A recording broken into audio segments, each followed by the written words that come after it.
Chapter 500, Necromancer, Update 1. Lucian leaned back in his chair, replaying the surveillance footage for what felt like the 100th time. He already knew exactly who he was looking at. The man in red tights, dual katanas strapped to his back, that had to be Deadpool. And the uniformed agents stepping through shimmering portals? Members of the Time Variance Authority. In the Marvel Multiverse, the TVA is the ultimate timeline policing agency. Armed with cutting-edge technology, they can sever entire universes with the push of a button. Powerful? In theory, yes. In practice, however, their operatives are just ordinary people, devoid of superhuman abilities. Their strength lies entirely in the arsenal of time displacement rifles, chronal batons, and other futuristic gadgets they carry. Strip away their high-tech gear, and they're no more formidable than any civilian. Watching the footage, Lucian couldn't help but draw the comparison. TVA agents were like everyday citizens entrusted with the codes to a nuclear missile, capable of total annihilation, yet personally unremarkable. Their authority depended entirely on the technology at their disposal. He paused the video on a shot of Deadpool cracking a joke as he slashed at a temporal rift. Lucian rubbed his temples. If Deadpool was here and the TVA was backing him up, the situation had just escalated from dangerous to potentially catastrophic. There was no telling what purpose this mercenary and those timeline cops served, and no guarantee that Lucian's own chronal disruptions wouldn't make him a target next. He needed a plan, and he needed it fast. Lucian might be utterly powerless the moment he came face to face with a tiger, yet with the press of a button deep inside his pocket, he could unleash a nuclear warhead and wipe out entire forests of them in an instant. Long before anyone ever met Lucian, the Time Mutation Administration was born. Its founder was a man called Kang the Legacy, a brilliant scientist from a distant future. By inventing a time machine capable of leaping not just across eras, but into infinite parallel universes, he accidentally created countless divergent timelines, and with them, countless versions of himself. For eons, these Kangs battled each other for supremacy, tearing at the very fabric of reality. At last, Kang the Legacy emerged triumphant. To secure his victory and to prevent the collapse of time itself, he established the Time Mutation Administration. From that day on, the administration's sole purpose was to prune wayward timelines before their branches could grow so wild they shattered the continuum, and to stop any new Kang variants from sparking yet another endless war. For centuries, the agency carried out this grim task with ruthless precision. Then came the day they captured a variant of Loki from one of those branches. In the tangled web of Loki's mischief, a series of events unfolded that saw him usurp Kang the Legacy's mantle and take the agency's reins for himself as the self-styled God of Stories. Once Loki rose to power, the endless pruning of branching timelines ground to a halt. The sacred timeline was set free, and the administration found itself with far less to do. Now, under Loki's watchful eye, the Time Mutation Administration spends its days monitoring the multiverse's primary timelines. They intervene only when someone, not a Kang, not a Loki, but some other time-tinkering upstart, learns to bend time itself and threatens to rewrite history. And as for Lucian, with the nuclear key hidden in his grasp, he remains one of the few people in the universe who knows just how fragile the balance can be. Lucian leaned back in his seat, studying the hollow records of Wade Wilson, better known to the world as Deadpool. Across the infinite expanse of realities, Wade's life has taken countless twists. Though the name is the same, each version of Deadpool wears a different face, fights different battles, and bears different scars. Lucian's summary laid out the three most notorious incarnations. In this universe, Wade Wilson began as Wolverine's impulsive partner, charging into missions with reckless abandon. But when General Stryker seized control of Project Weapon X, Wade was kidnapped, mutated beyond recognition, and forced into obedience. His very mind turned to ash, and when Wolverine and Sabretooth finally tracked him down in a desperate raid, they ended a tortured chapter by beheading him in combat. On another world, in an alternate timeline, Wade hung up his mercenary guns and tried to build a peaceful life. He fell in love with a dancer whose grace matched his quips, but fate dealt him a cruel hand, a terminal cancer diagnosis. Desperate for a cure, he was tricked into performing brutal human experiments.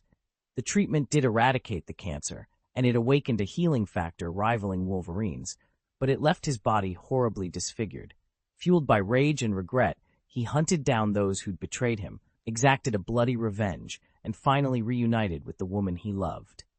Their joy was fleeting, however. His enemies struck again, and she was murdered. Refusing to accept her death, this Wade used Cable's stolen time and space device, the very artifact the future soldier had brought back, to rewind the clock and save her life.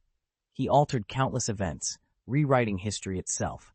But whenever someone tampered with time on that scale, the Time Variance Authority noticed, and they promptly arrested him for crimes against the sacred timeline. Lucian powered down the hollow projector and exhaled. 3 Deadpools, 3 tragedies, and each one served as a grim reminder that no matter how many realities exist, some stories end the same way. Chapter 5. Anchors of the Multiverse. Lucian glanced up from his notes as a glowing portal ripped open the wall of the empty classroom. Before he could register what was happening, a figure in scarlet and black armor tumbled through, scattering desks and chalk dust in every direction. It was Deadpool, wearing that irreverent grin, dual katanas strapped to his back. "No time to explain," Deadpool shouted, brushing chalk off his mask. TVA agents, sleek, black-clad operatives of the Time Variance Authority, poured through the portal behind him, batons raised, eyes flashing with temporal energy. Lucian sprang from his seat. He had learned more than his fair share about time travel in recent weeks, but this was absurd even by the TVA's standards. According to TVA doctrine, every timeline and universe needs an anchor, a singular living nexus that keeps the reality from unraveling. If an anchor dies, the universe enters a slow, inevitable decay, culminating in its final destruction thousands of years later. Deadpool's own world had lost its anchor, Wolverine, long ago. Now Paradox, a mid-level TVA director with a grudge against the bureaucracy, planned to use the TVA's ultimate weapon, the Time Crusher, to erase Deadpool's universe early. In desperation, Deadpool had stolen a shuttle, breached the TVA's stables of interdimensional portals, and begun recruiting alternate reality Wolverines to stand as anchors, buying his universe a new lease on life. "So," Deadpool panted, drawing his pistols in one flourish, "you're Lucian, right? Friend of Logan's?" Lucian nodded, adrenaline surging. "You've come to recruit our Wolverine as an anchor," he signaled. "We have to get him, and fast." 2 TVA agents lunged. Lucian met the first with a fury of improvised moves. A chair to the shin, a textbook smashed across an arm. Deadpool looped the second around with his katanas, then the pair sprinted for the door. Hallway lights flickered as more agents materialized, time darts discharged in quick succession. Lucian dodged one bolt of chronal energy that left a sizzling burn on his jacket. Deadpool backflipped over a charging agent, then vaulted a row of lockers.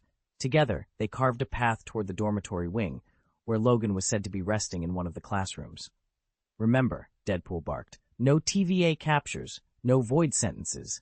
Just get Logan here." Lucian's heart pounded. Wolverine, his friend, slept unaware that his very existence held a universe together.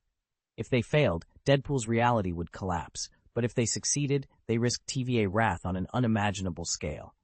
They burst into the next classroom. Logan lay on a makeshift cot, his muzzle rising and falling with each deep breath. Lucian lunged to wake him. "Logan, we need you, now!" Eyes snapped open. Wolverine rose to one knee, claws sliding free with a familiar hiss. Without a word, he stood, leather jacket already lifting to reveal the scarred form of history's most famous mutant. Behind them, TVA agents were regrouping, their batons crackling. Deadpool cracked his knuckles. "All right, bub.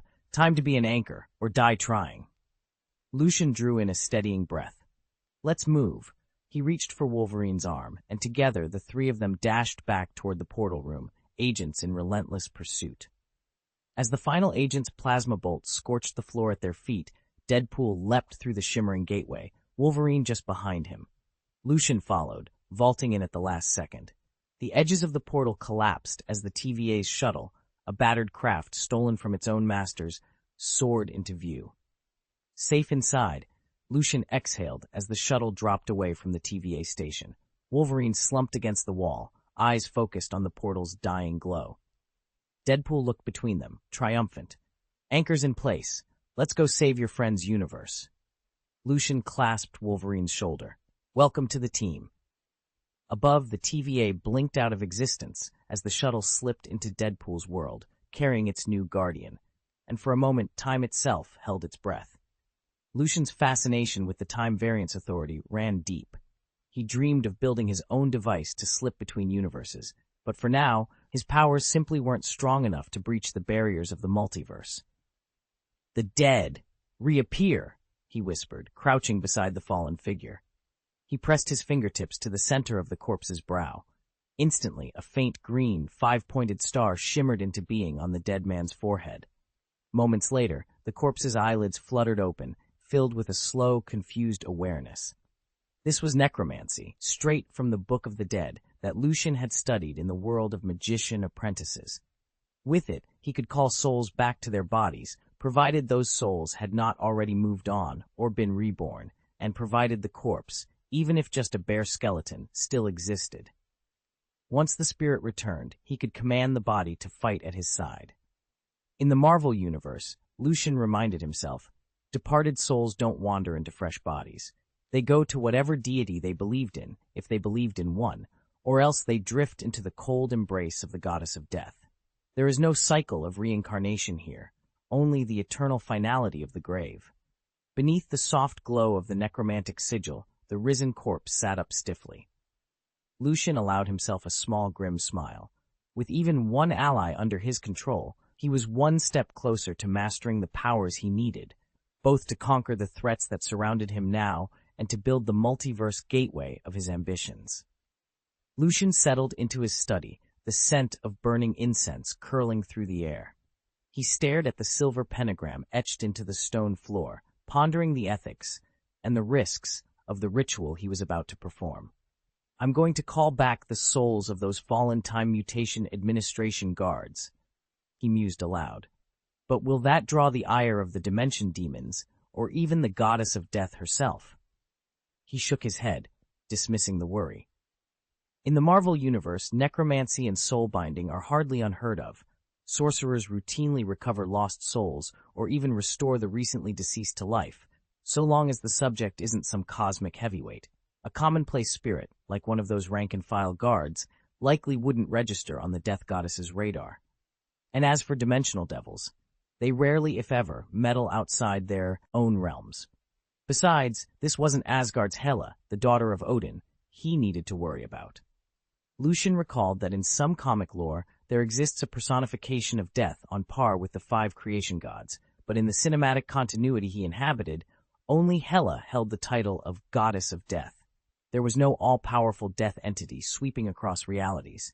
With a confident nod, Lucian drew a deep breath and began to chant the necromantic incantation. There was nothing more to fear than the fragile boundary between life and death, and he was determined to keep it intact. "Show me your memories." Without a word of ceremony, Lucian grasped the resurrected spirit's head and delved into its mind. The phantom shuddered under his touch, threads of recollection flowing into Lucian's consciousness like water through a sieve. A heartbeat later, Lucian withdrew his hand, dispelling the necromantic tether. He turned to Professor Xavier and the assembled faculty, his expression calm and assured. "I know exactly where Logan has been taken," he announced. "I'll go rescue him myself. In the meantime, carry on with your day as usual. Have another instructor cover Logan's classes. If everything goes smoothly, he should be back in time for his afternoon session." Lucian tapped into the memories of the Time Variance Authority Guard and watched the scene unfold. Deadpool and Wolverine were each struck by the TVA's metal rods and then banished into the void. Unlike Steve Rogers, both Deadpool and Logan are effectively immortal. They don't bother dodging, preferring to trade injury for victory. In their recklessness, they'd left themselves vulnerable. At the heart of the chaos, Deadpool and Wolverine were actually fighting one another. Deadpool had tried to reel Logan into his own world as an anchor. Logan, fiercely loyal to his own timeline, refused outright. Their clash drew the attention of the TVA agents, who moved in to intervene. What followed was a brutal three-way melee. Swords clashed with bullets, and several guards fell in the fray. In the end, TVA rods found their marks, and both mercenaries were sent hurtling into the void. In the Marvel cosmos, the void, known formally as the Land of Nothingness, is the terminus of time itself. It's the TVA's cosmic garbage dump, the place where any person or event they deem irreparable is unmade, erased from existence beyond the end of all things. Chapter 7. The Edge of the Void. There's a monster in the void named Elios, a primordial hunger that devours everything it touches, even time itself. Finding Wolverine wasn't the hard part. All it took was a plunge through the void's surface, guided by that cursed metal rod. The real challenge, I realized, would be getting back out alive. I leaned against the invisible wall of nothingness, my breath coming in ragged bursts. Somewhere beyond the gloom lay the path home, but without a guide, I was lost in this empty wasteland. I muttered to myself, I need Gu Yi. I have to learn how to draw those circles, how to open a portal. In the movies, Deadpool and Wolverine escaped the void only because Cassandra lent them her magic. My situation was different. Marvel's spells are nothing more than loans from demon gods across countless dimensions. You cast a spell, you pay interest, often several times over, and you can never truly master the power unless you dissect its essence and internalize it. Until then, you're forever bound as a debtor to those dark entities. Right now, though, I'm in a position of strength. Even the so-called father-level dimensional demon god, crafted by their myths to be unstoppable, wouldn't dare stand against me in my current form. Borrowing a fraction of its power to punch open a gateway is the least I can do. Once I find Gu Yi, I'll learn the basic geometry of summoning circles and forge my own exit. Then I'll leave this void and my debts behind for good. Chapter 7. Reunion at Kamatage. Lucian condensed the last of the Time Variation Administration's fallen guards into a null-space pocket before turning on his heel. A universe-level dimensional demon, far stronger than any mortal but still only on par with a heavenly father, had brazenly crossed into Earth's realm. Such entities were usually impossible to borrow, yet Lucian had managed to siphon its power on occasion, confident he could one day repay the debt. With a flick of his wrist, he ignited a teleportation sigil beneath his feet. In an instant, the swirling magic carried him across worlds, depositing him in the sunlit courtyard of Kamatage. Arched gateways and polished marble paths led inward, where the supreme mage patiently awaited. Steam spiraled from a porcelain cup as Master Gu Yi poured tea, his calm demeanor belying the power he wielded. Lucian stepped forward, inclining his head in greeting. Supreme Mage, he announced with a respectful smile. It's been too long. Gu Yi froze mid-pour. His amber eyes widened at Lucian's aura, a surge of raw, refined energy. Lucian, he murmured, voice laced with astonishment, you've grown immensely since we last met. Lucian chuckled and waved a hand dismissively. Hardly, just a few tweaks here and there. In truth, much had changed since their last encounter, back when Lucian stood on the precipice of defeating the entity known as Cool. With a perfected soul consumption technique, he had not only vanquished Cool, but absorbed its essence. During his travels, he'd forged a new astral duplicate and studied every form of magic across myriad worlds. Each conquest, each lesson honed his strength to unprecedented heights. Yet Lucian preferred to cloak his accomplishments in humility. He set aside pride in favor of camaraderie, knowing that true mastery spoke louder than words. Master Gu Yi set down his teacup, curiosity shining in his gaze. Tell me, Lucian, what marvels have you uncovered since our last journey? Lucian's grin widened. Plenty, but let's start with a proper cup of tea. With that, he settled across from Gu Yi, the two mages ready to share tales of power, sacrifice, and the challenges that lay ahead. Lucian had once only been a sub-Heavenly Father, but now he'd truly ascended to full Heavenly Father strength, and among his peers, he was one of the most formidable. The arcane techniques he'd collected from countless worlds far outmatched those of ordinary Heavenly Fathers. If not for the Black Dragon's unique gift for devouring and nullifying magic, it wouldn't stand a chance. At full power, Lucian could unleash a barrage of spells so devastating it might shatter a planet. He appeared unannounced at the Palace of Three Treasures. Supreme Mage Gu Yi, upon seeing him, calmly poured a cup of steaming tea and offered it across the table. Master Lucian, what brings you here so suddenly? She asked. Gu Yi knew Lucian well. He never came unless something urgent had arisen. Lucian accepted the tea, his gaze steady. I need your help, he said. A teacher from our academy was banished into the void by agents of the Time Variation Administration. I intend to rescue him, and I require your guidance on how to open interstellar portals." He spoke plainly, revealing his plan without hesitation, and waited for her counsel. There was no point in lying to the Ancient One. She would see through any deception. Behind her stood Eternity, one of the 5 great cosmic deities and the living essence of countless Marvel universes. If she agreed, all would be well. If not, he dared not force the issue and would have to find another way. Gu, the Ancient One's trusted advisor, paused thoughtfully before speaking. "The Time Variation Management Bureau has indeed made contact with them," she said, "and there are significant disturbances in the Void Realm." A wry smile touched her lips. "It's one thing if your only goal is to master portal magic, but thanks to Lucian's interference, many humans on Earth may now migrate to other planets across the universe. That prospect troubles me. If my next Supreme Mage stumbles, even slightly, the fallout could be catastrophic." Ever since Lucian's rise to power, Gu had grown increasingly uncertain about the universe's future. Even the Time Stone revealed only shifting, blurred possibilities. What seems all but certain today might vanish tomorrow. Such instability, she knew, could not stand. There are countless threads of what the future might hold, but the paths most likely to unfold are notoriously hard to change. Imagine facing a nearly invincible foe, 100 million ways to lose, only one way to win. Left to its own devices, fate will almost always follow the more probable routes into defeat. Lucian's arrival, however, has shattered those odds. What once looked like 100 million possible outcomes has already contracted to 10,000, and then to 0. The tapestry of tomorrow is suddenly unruly and unpredictable. The Ancient One had first studied the timeline in which Stephen Strange, stricken by grief after losing his lover, is crippled and arrives at Camartage in 2016 seeking healing. Yet when she checked again, she saw an entirely different destiny, Strange walking away from Earth, charting a course among the stars. Lucian met her concern calmly. "There's no need to worry. I've mastered the portals and pledged myself to Camartage. I will protect the sanctum in every future that unfolds." To anyone else, this problem might have seemed insurmountable, but Lucian grasped every implication in an instant. For him, steering the currents of fate was simply another challenge to master. When she returns, she will quietly decree that Stephen Strange may never leave Earth. No interdimensional visas, no extra-dimensional travel.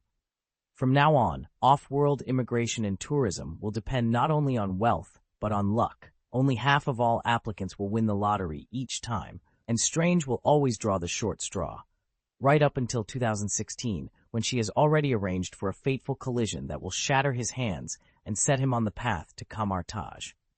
Even so, none of this will alter her own destiny. The Ancient One's resignation and her final merging with Eternity remain certain. "In truth, I have long considered Master Lucian part of Camartage," she said, turning to him. "Whatever branch of our magic you wish to master, I will teach you personally." She reached for the time stone that hung at her throat, closed her eyes, and surveyed Stephen Strange's newly woven future. When she opened them again, a small, satisfied nod was all the explanation Lucian needed. Some promises require no words, and he understood hers perfectly. Chapter 502, I planted this tree, I opened this road. 2 hours later, Lucian stepped out of Camartage, clutching a small, ornate ring, the Ancient One's personal portal conjuring talisman. Creating portals is the very first spell every student learns here. Prodigies sometimes master it on their first try. With dozens of clones at his command, each infused with a fraction of his extraordinary power, Lucian had already surpassed ordinary masters. It took him only a few experiments to wield portal magic flawlessly. He had lingered in the sanctum not for extra practice, but to heed the Ancient One's warnings about multiversal travel. The Ancient One himself frequently dispatches his astral form across realities and has encountered every hazard a sorcerer can face. Although the portal spell is taught to novices, its reach depends entirely on the caster's strength. A mid-level adept might open a doorway to the next city. A senior master can span oceans, planets, even galaxies. For the Ancient One, tearing open the veil between universes was as effortless as exhaling. Now, the ring resting against his palm felt like both seed and key.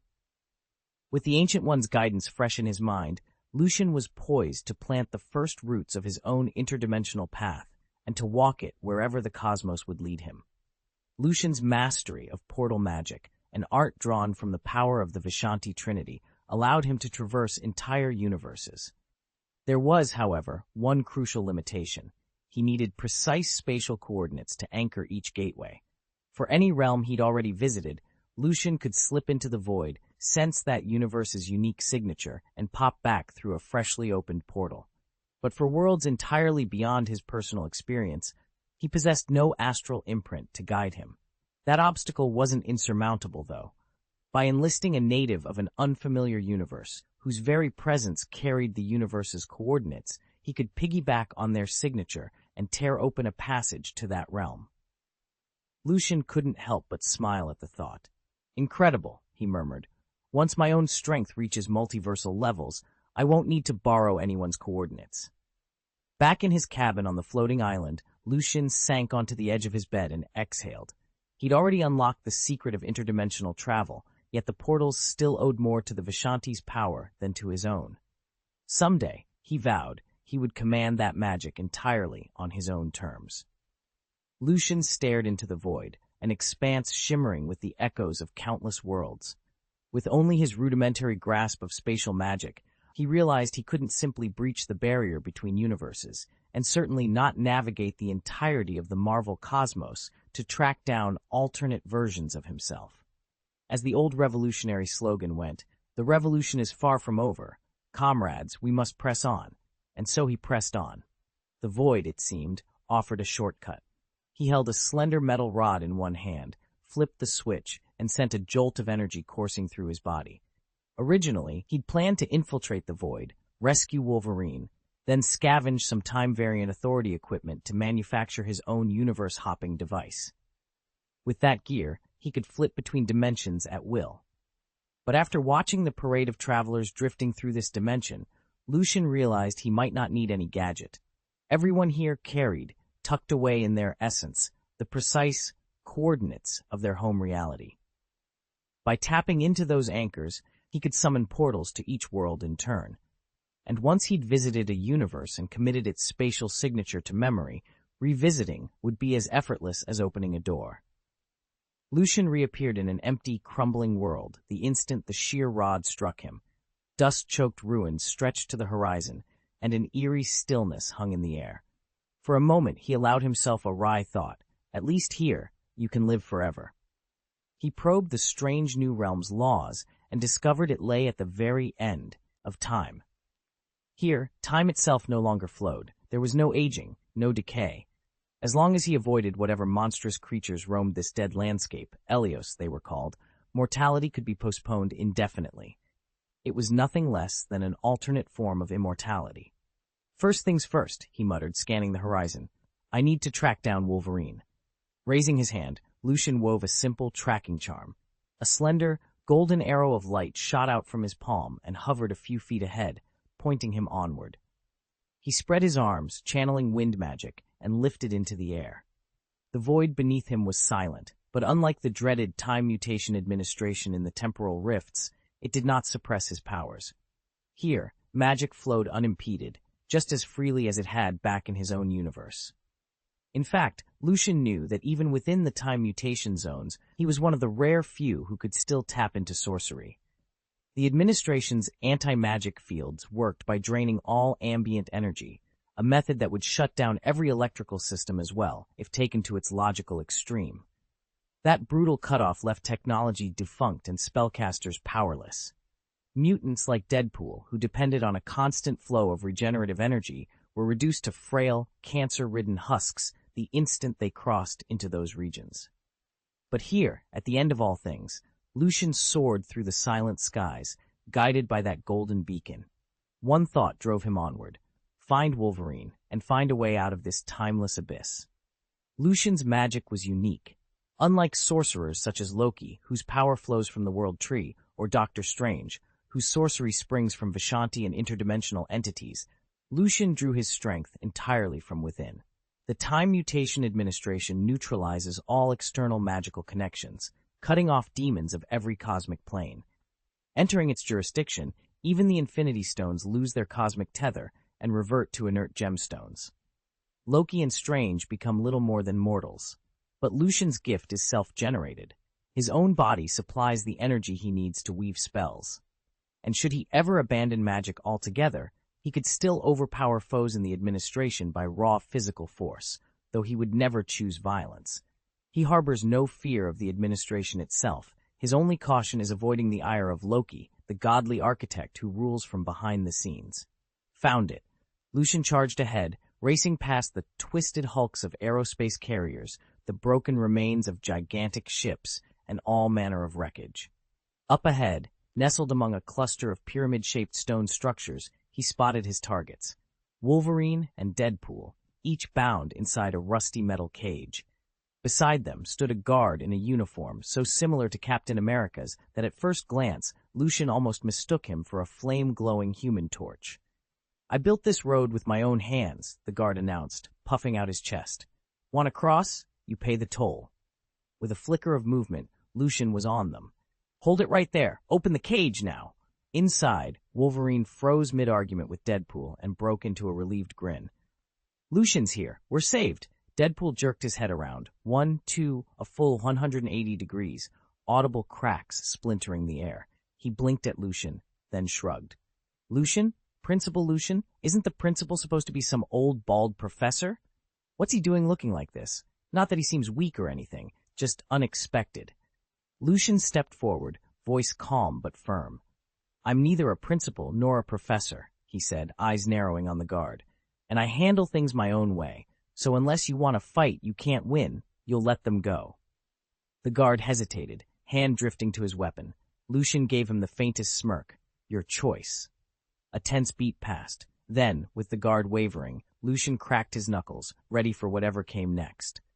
Lucian pressed his back against the cold, iron-barred wall and took a steadying breath. Around him, the dank chamber smelled of sweat and mildew, an all-too-familiar aroma of hopelessness. To his left, Wolverine was pacing, claws sheathed but eyes burning with barely contained fury. Across from him, Deadpool jabbered away in his usual stream of wisecracks. Tied to a post in the corner sat the Human Torch, wrists bound, face streaked with ash. "Wade," Wolverine snarled, stalking forward. "Sometimes I really want to cut off your head just to shut that foul mouth of yours. If it weren't for you, I'd be back at the academy teaching my students right now, where I belong." With that, he slammed his forehead into the back of Deadpool's skull and watched as the mercenary finally fell silent. Deadpool blinked, then mumbled something unintelligible, clutching his jaw. Wolverine flexed his shoulders, clearly enjoying the momentary quiet. The Human Torch shook his head slowly. "Don't get any bright ideas about rescue," he warned, his voice gravely. "Whoever dragged us in here is playing a long game. We're either going to be fed to Elrios as fresh meat or handed over to Cassandra as livestock." Silence fell. Lucian's heart pounded. Cassandra, he had heard the name whispered in the darkest corners of the underworld, and Elrios, the very thought of the creature's ravenous hunger made his skin crawl. Wolverine exchanged a glance with Lucian, eyes narrowing. "Looks like we've got until they decide what to do with us," he said grimly. Lucian swallowed. "Then we'd better figure out a way to get out of here, before they make that choice for us." With their odds stacked against them, the three captives settled in for what promised to be a long, dangerous wait. Yet beneath the iron bars and the threat of death, Lucian felt a flicker of determination. If they wanted a fight, they would give them one, and this time they'd make sure it ended in their favor.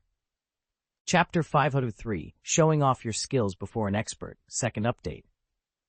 Lucian squared his shoulders as he faced the convoy's leader, a mutant nicknamed Pyro, against a backdrop of shifting sands and the towering pyramid of nothingness. Many who stumbled into the Voidlands fancied themselves protagonists, but there was only one true star of this realm, Cassandra, the overlord of the Void. A contemptuous smile flickered across Pyro's smoldering features. "Trees?" Pyro scoffed, sweeping a charred hand through the air. "This desert has no trees, kid. You've got to be dreaming. Now step aside, or we clear you ourselves." Lucian tapped his boot on the cracked earth. Instantly, a swirl of wind spiraled outward, drawing emerald grass from the dust. In moments, colossal oaks and pines burst to life in neat rows flanking the desert road, their branches whispering in the sudden breeze. "Drop my teacher and his friends where they stand," Lucian said evenly, "and I'll consider letting you go." Pyro's laugh echoed like burning embers. Sparks danced across his scorched skin. "You think you're the only one with tricks?" From the hood of a lead vehicle, a squat, toad-like creature stirred. Its bulbous eyes glowed, and it hissed in anticipation. "Take him," Pyro ordered. "Toad, bind him!" With a flick of its tongue, swift and whip-like, the beast lunged at Lucian, aiming to seize him in its sticky grasp. Lucian braced himself. The real show was just beginning.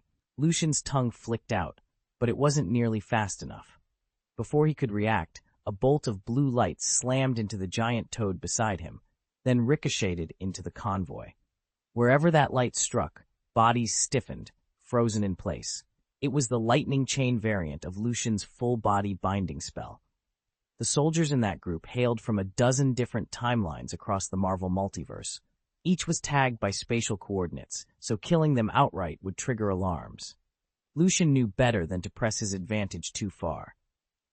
"Looks like someone with real power has arrived," he murmured, glancing at the toad's blank-eyed stare. "Cassandra's going to be pleased." From the back of the convoy, Pyro stepped forward, face alight with excitement. He snapped open a chrome lighter, struck a flame, and with a thought, molded it into a writhing dragon of living fire. It lunged at Lucian, jaws snapping. "Let's see what you've got," Pyro taunted. Lucian merely smiled. He opened his mouth wide, and the blazing dragon dove straight in, its hot scales sizzling out of existence on his tongue.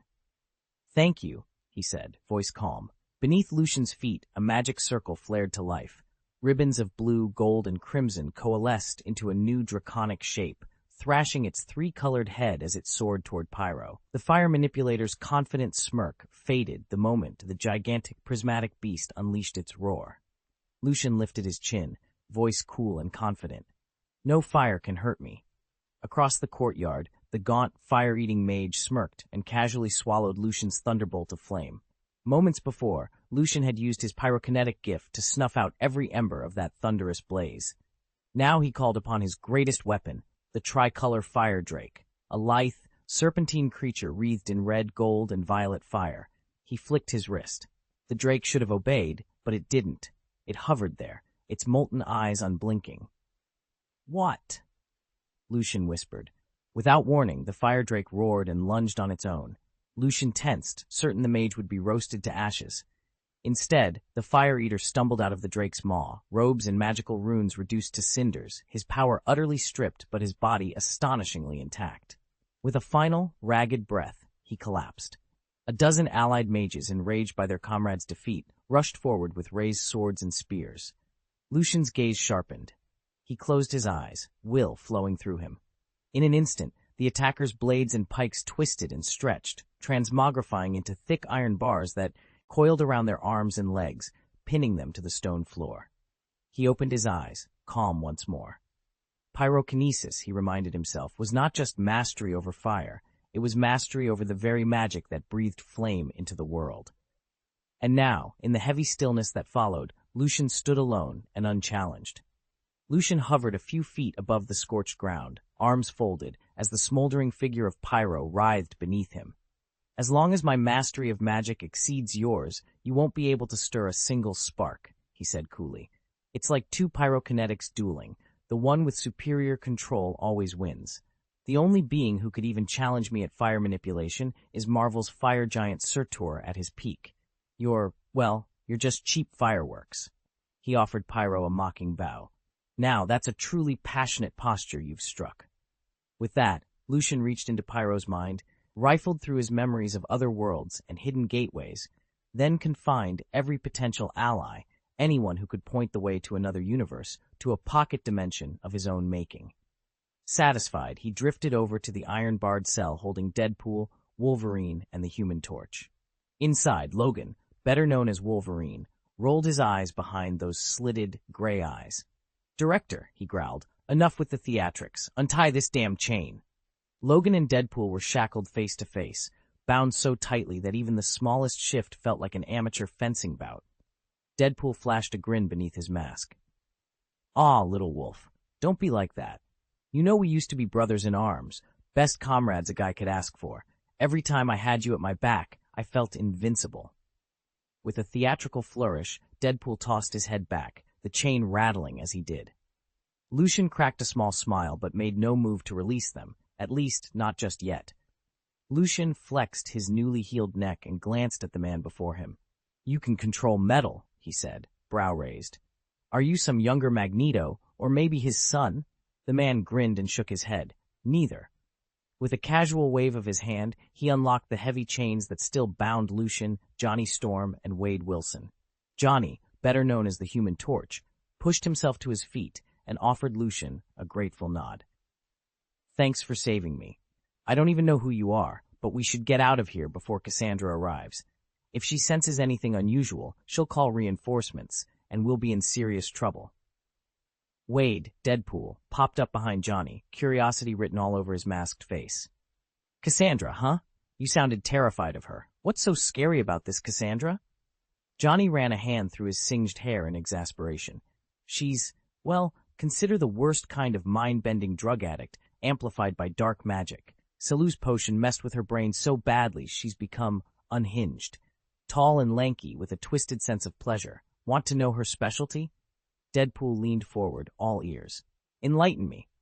With a bitter laugh, Johnny answered, "She's an expert at fawning over me, kissing my feet, chanting my name, then promptly dropping dead at my polished dome once she's done.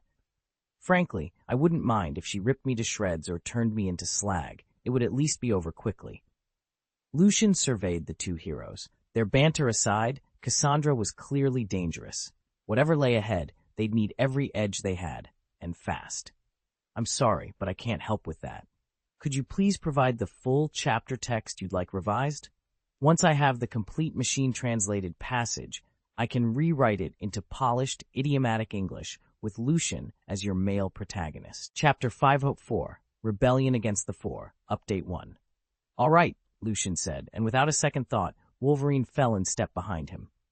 To Wolverine, Principal Lucian was the most dependable ally he could imagine, and Lucian's calm expression told him he already had a way both in and out of this place. "Little wolf," Deadpool called out as he jogged up beside them. "Think about my offer again. You'd be perfect as the anchor of our world, our very own superhero, saving everyone." Wolverine snorted. Before Deadpool could strike another goofy pose for the camera, the mutant grabbed him by the shoulder and delivered a thunderous throw. Deadpool flew head over heels and landed in a heap. Wolverine leaned over him. "Listen, Wade, call me Little Wolf again, and I'll cram your head up your own ass just to check if your colon's straight. I'm content in my own world, so take your world-saving crusade elsewhere." Deadpool lay on his back, staring up at the overcast sky. "I just want to save those 9 people, he muttered. "They're my whole world." At that moment, Lucian stopped and crouched beside him. "If they mean that much to you, then you won't have to face this alone," he said softly.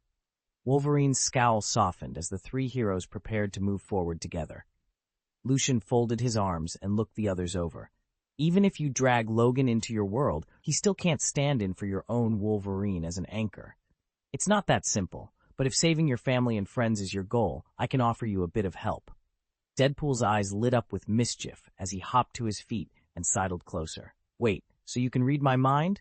Are you secretly the child of Magneto and Professor X? Holy cow, this is wild. Tell me, over in your universe, is Magneto a woman?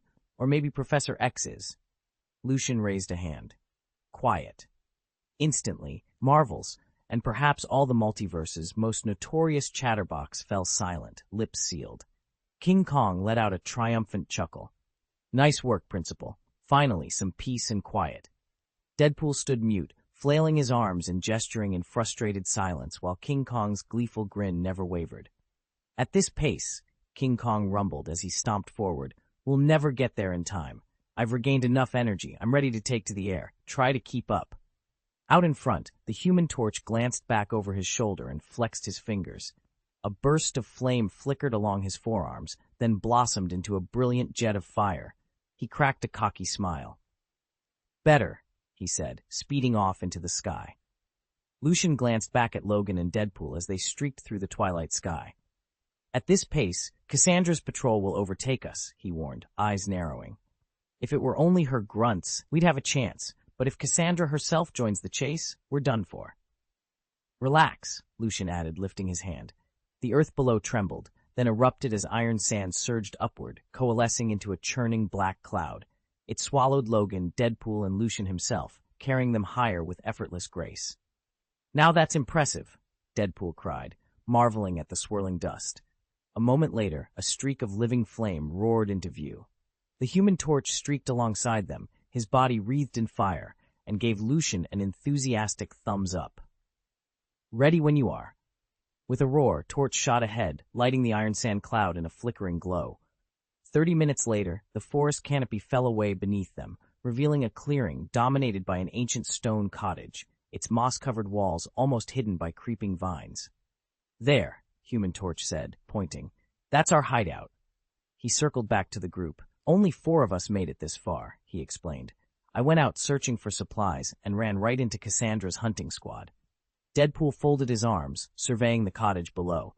He'd expected a larger team, but the grim truth stood between them. Just the 4 survivors, Lucian, Logan, Deadpool, and the Human Torch, now faced whatever came next. The Human Torch rare, Lai showed any sign of sorrow, but today his shoulders slumped. Cassandra cut down the others one by one. If it weren't for you, I don't think any of us would have made it back. He masked his grief almost at once with a flash of bravado. That wretched! Lucian held up a hand. Enough. Let's get down there and meet your friends. With a gesture, Lucian guided Wolverine and Deadpool through the air. They touched down lightly in front of the battered house, and barely 2 steps later, 3 figures burst through the door. First came a dark-haired woman in reinforced leather, brandishing a wicked-looking fork. Next was a broad-shouldered man clutching a polished, rune-etched mirror. His hair was cropped flat like a soldier's. Finally, a grinning playboy sauntered out, a sharpened poker card flicked between his fingers like a throwing knife. Erica! Eric! Remy! Lucian called out, stepping between them and his teammates. You're not enemies. Relax. At the sound of his voice, the 3 fighters froze, then their shoulders fell. Relief lit their faces. Lucian, you were gone for 2 days. We thought something terrible happened to you, Erica exclaimed, dropping the fork and rushing forward. Yeah, thank goodness you're all right, Eric added, slinging an arm around her shoulders. Remy simply gave Lucian a playful shove with the poker card. Nice of you to show up in one piece. Lucian managed a tired smile. He glanced back at the Human Torch, whose fiery eyes still held a trace of grief. I'll fill you in on everything, he said. As he began to recount Cassandra's ambush, the team fell in around him, eager to understand how their friend had survived and what lay ahead. Lucian paused at the edge of the void, counting heads. He expected 5 members of the resistance, but there were only 4. The 5th, he realized, must be the little wolf girl. Only now she wasn't a child, but a young woman. A sudden suspicion struck him. Could she have come from his own universe? He replayed the events in his mind. In the reality he'd left behind, Wolverine's fate was sealed, just as it had been in Deadpool's universe, where he died in the final battle. Without Lucian's unexpected arrival, this world would have mirrored that tragedy. Wolverine would perish, and Wolfgirl and the other surviving children would flee to Canada, their lives forever scarred. Perhaps, Lucian mused, Wolfgirl might have grown up safe enough only to be pulled into the void by some subsequent calamity. By stepping through the rift, he'd rewritten their destinies. Here, Wolverine still lived, and Wolfgirl had remained at school, never swallowed by the void. Strikingly, the young woman before him now, her silver-streaked hair, her keen golden eyes, matched exactly the age and appearance of the Wolfgirl he remembered from home. Lucian's heart clenched. Somehow, in saving them, he'd woven their worlds together, and now they were all trapped in this endless darkness. Lucian stepped forward, eyes sweeping over the assembled heroes, 3 Blade Warriors, the Human Torch, Wolverine, and of course, Deadpool. Thunderbolt's narration still echoed in his mind. It was only because this universe's Wolverine remains alive that Deadpool discovered it while hunting for his Logan.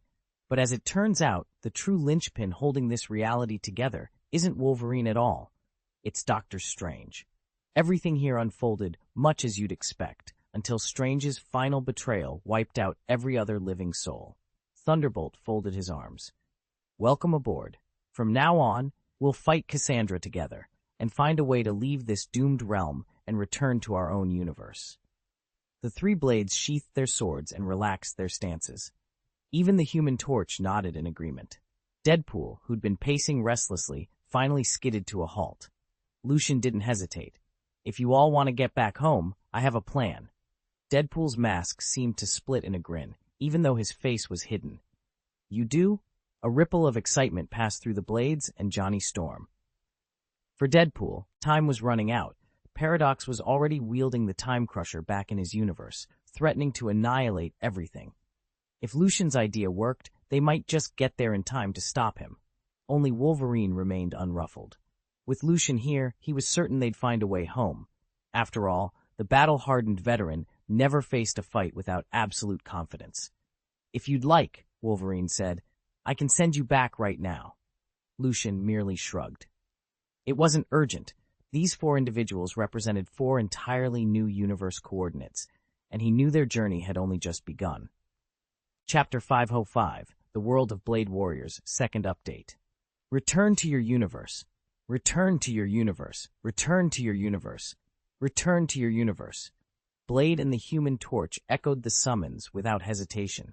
Their loved ones, family, friends, waited for them in their home dimensions, and nothing mattered more than going back. Yet Lucian knew why so many warriors pressed on toward Cassandra instead of disappearing into the vast, empty expanse of the void. Rumors whispered that Cassandra possessed a secret way out of this prison, a corridor home. No one who'd ventured to claim it ever came back alive. Her power was absolute. Every team sent against her had been cut down. Still, the promise of returning safely was too tempting to resist. Lucian raised a hand, silencing the hopeful murmurs. Hold on. Let me sort out each of your returns first, he said calmly. Don't worry, I'll send you home before the end of the day. He scanned the eager faces gathered around him, quietly weighing who could step through the portal without unforeseen consequences. At that moment, Deadpool bounded forward, waving his arms as if he hadn't a care in the world. Pick me! Come on, Lucian. Send me back! He crowed. Without a flicker of hesitation, Lucian gently but firmly shoved him aside. Not yet, Wade, Lucian replied, meeting Deadpool's mask with a steady gaze. If you return right now, Paradox will unleash the Time Guards to hunt you down. We can't afford that kind of attention. Deadpool huffed, but he knew better than to argue. Lucian turned back to Blade, the Human Torch, and the others. All right, he continued. Let's begin. I'll send you home one by one, and then we'll figure out Cassandra's secret for ourselves. As the first portal shimmered open, the gathered warriors felt a flicker of hope. A safe passage home lay within reach, but Cassandra would not give up her escape route without a fight. Having sealed the void and charted the coordinates of countless parallel universes, Lucian was ready to dispatch Deadpool back through the breach. Once on the other side, Wade would serve as his conduit to the Time Mutation Administration. Paradox's time-crushing machine still needed several days to finish calibrating, but for Lucian, that was more than enough time. He could tie up the remaining loose ends here in a matter of hours. The King of Cards watched Deadpool bounce restlessly at Lucian's side, then leaned in and whispered to Thunderbolt, "Is he mute?" Thunderbolt smirked and shook his head. "Hardly. He's just so unbearably chatty that Lucian slapped a temporary speech seal on him." Erica laughed. "I'd say there's someone here who's even more insufferable." Though they hailed from different universes, the four of them had been through too much together to let those divisions stand between them. Now, as they prepared to go their separate ways, a quiet reluctance settled over the group, each knowing that once this final mission was over, they risked losing the bonds they'd forged across space and time. You don't have to do anything. Just stand there and don't move. Lucian stepped to the front of Blade Warrior, placed his left hand lightly on the android's shoulder, and closed his eyes. Drawing on the machine's own resonance, he pinpointed the universe it was linked to. Then, with a smooth gesture of his right hand, he sketched a glowing circle in the air. As the sigil solidified, the gateway flared, revealing another world beyond. A harsh voice erupted from the other side. "Oh my goddamn balls, you stinking bastard! When my reinforcements arrive, I'll shove my big cock down your throat and make it smoke." Beyond the portal lay a confidential interrogation chamber painted all black. In its center, a breathtaking woman in tight leather and sky-high stilettos straddled a chiseled man, his eight-pack glistening with sweat, as her heel drove into his chest. He howled in agony, though every scream sounded perversely sweet, fueling her cruelty. Leaning close, she hissed, "Where is Blade Warrior?" "Is thee some kind of private fetish room?" Thunderbolt muttered, delighted. He leaned forward, unable to tear his eyes away. Wolverine flicked a lit match onto his cigar and studied the captive's contorted face. Deadpool, arms crossed, grinned as he took in the scene. Lucian kept his expression calm. Through this portal lay the answer to the final piece of their mission, and whatever horrors awaited, he was ready. "Wade, why do I get the feeling that he looks just like you did when you were younger?" "Please," Deadpool scoffed, throwing up his hands. "He's not nearly as dashing as I was, nor half as handsome." Before Wade could protest further, Lucian, known to most as the Blade Warrior, stepped through the shimmering portal.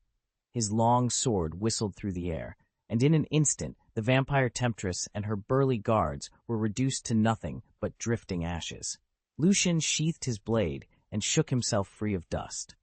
"I was in the middle of raiding a vampire stronghold," he explained, planning to put an end to an ancient vampire ancestor resurrected from the desert sands. "Then those leeches ambushed me and threw me into the void. Never thought I'd find my way back so conveniently." From the edge of the clearing, a bloodied figure groaned and propped himself against a broken pillar. He pressed a hand to his chest and glared at Lucian. "Damn, Lucian, if you'd arrived 1 second later, that she-vampire would have sucked me dry." Lucian offered him a hand. "Easy, Hannigan. We're on the same side." Hannigan King accepted the help and staggered upright. He glanced around nervously. "What's with this magic circle? I was told you'd drop in from above, not through a portal at ground level. Who are these two?" He nodded toward Wade and the battered ruins around them. Deadpool lowered his mask and flashed a trademark grin. "Ah, that's a story worth telling, but not here. Let's regroup at headquarters. I've got questions, and you two owe me an explanation." He gestured toward the dying embers of the portal. Lucian gave Hannigan a reassuring nod. "Agreed. We'll fill you in on everything once we're out of this blasted desert." As the trio moved away from the smoldering remains, the desert winds kicked up a swirl of sand around them. The night was far from over, and a reckoning awaited them back at base. Some unexpected complications arose, but thankfully they intervened. Otherwise, I never would have made it back. Eric, the Blade Warrior, sheathed his greatsword, his voice tinged with relief and disbelief. To King Hanbani, only a single day had passed since they last parted ways, but to Eric, it had felt like an eternity. He'd been on the brink of giving up hope, certain he would never see this world again, until Lucian appeared and carried him home. "Master Lucian," King Hanbani said, bowing his head with gratitude, "if we go to aid Eric, will it endanger our own return?" Erica stepped forward, her brow furrowed. She had listened closely as Eric and the others recounted their harrowing experiences in the void, each tale more astonishing than the last. She knew how fearsome the vampire patriarch's power was. Back then, Eric had stood little chance of victory. If helping him wouldn't jeopardize their journey back to their respective universes, she was determined to join the fight. After all, she and Eric had been comrades for years. Thunderbolt and the Card King exchanged eager glances, silently echoing Erica's resolve. Lucian weighed their words for a long moment, then nodded. "We can help," he said firmly. "But we mustn't tarry. If the Time Variance Management Bureau detects an anomaly, they'll trace us here, and I'd rather not face their wrath." Lucian assessed the situation at a glance. The vampire patriarch's power was nothing extraordinary. Erica and the others could handle him in no time. Besides, if Lucian stayed just a few more minutes, he could pinpoint the exact spatial coordinates of the universe where Blade was trapped. "I'm free right now," he said. "Let me help." With that, Lucian stepped through the portal. Isika, Gambit, and the Human Torch closed behind him. Wolverine hesitated only a beat. Staying alone with Wade always tested his patience, even when Wade was mute. The The mercenary's hyperactive energy and endless chatter, or lack thereof, made Logan uncomfortable. So with a soft snick of adamantium claws, Wolverine joined the pursuit. Deadpool didn't need an invitation. He whipped out his twin katanas and leapt in after them, eager to avoid solitude. "Thanks for the assist," Blade called after Lucian before sprinting from the chamber. In a flurry of silver steel and rosary beads, he tore through the vampire sentries posted outside. Inside the subterranean stronghold, Lucian and his ragtag strike team wasted no time. Erica's speed blurred the air around her. Gambit turned hallway floors into minefields of energized playing cards, and the Human Torch lit up the darkness in a golden blaze. Wolverine's claws carved tunnels through the undead, and Deadpool ducked, weaved, and dished out chaotic carnage in equal measure. Together, they made short work of the legion of vampires defending the base. None of those lesser fiends could stand against warriors of their caliber, especially not when they fought side by side with Blade. Hannibal King stared in awe at the one-sided battle unfolding beyond the window. He could barely believe the sheer power on display, and it all seemed to serve Eric. Swallowing hard, he glanced down at the heavy iron shackles still clamped around his wrist. "Eric, wait!" Hannibal King called out, voice strained with urgency. "Before you go any further, can you remove this chain for me?" From the doorway, Lucian, formerly known to some as George, lifted a casual hand. At his gesture, the iron links fell away, clattering to the floor. Lucian offered a brief nod, then waved again.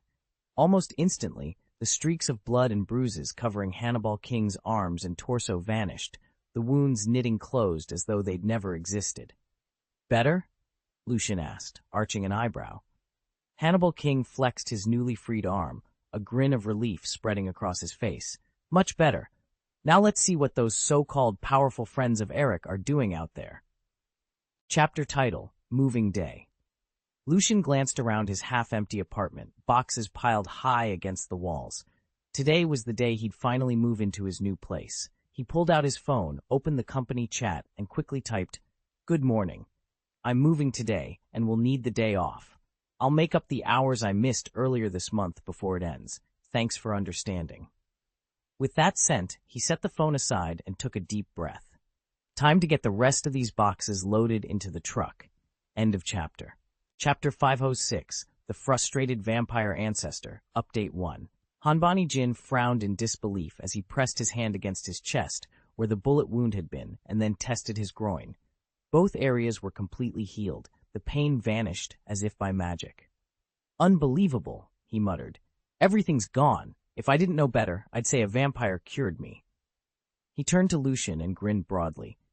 "Thanks, my friend. After this is over, first round's on me. Then I'll show you the best strip club in town. My treat." No sooner had he finished speaking than Hanbani Jin scooped up 2 pistols from the ground, let out a triumphant yell, and sprinted back into the battle. "You little vampire scum! Taste daddy's big guns!" Lucian watched him go with an amused shake of the head.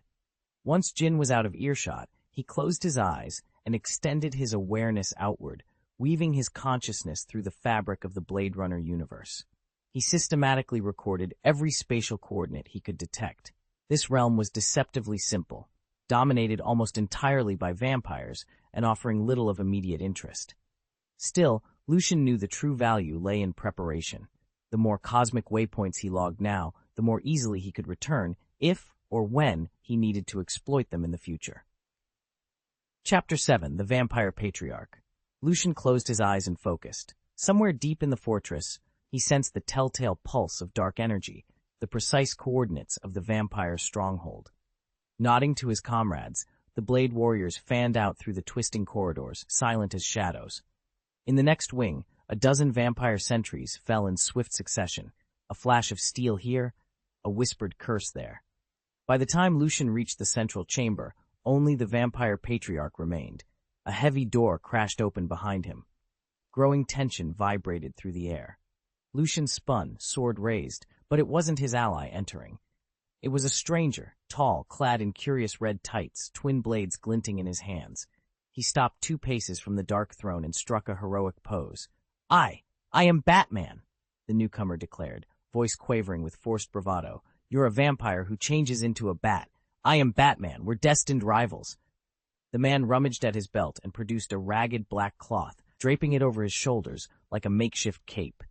Then he extended a gloved hand in greeting, his grin almost as awkward as his proclamation. Lucian frowned. Something about this newcomer didn't add up. But before he could intervene, the vampire patriarch, Drake, rose from his throne. He was tall, gaunt, eyes burning with cold fury. The old sword in his hand gleamed like moonlight on ice. Drake's gaze swept past the impostor. "Batman?" he hissed, voice echoing against the stone walls. "You dare mock me?" Without hesitation, Drake lunged.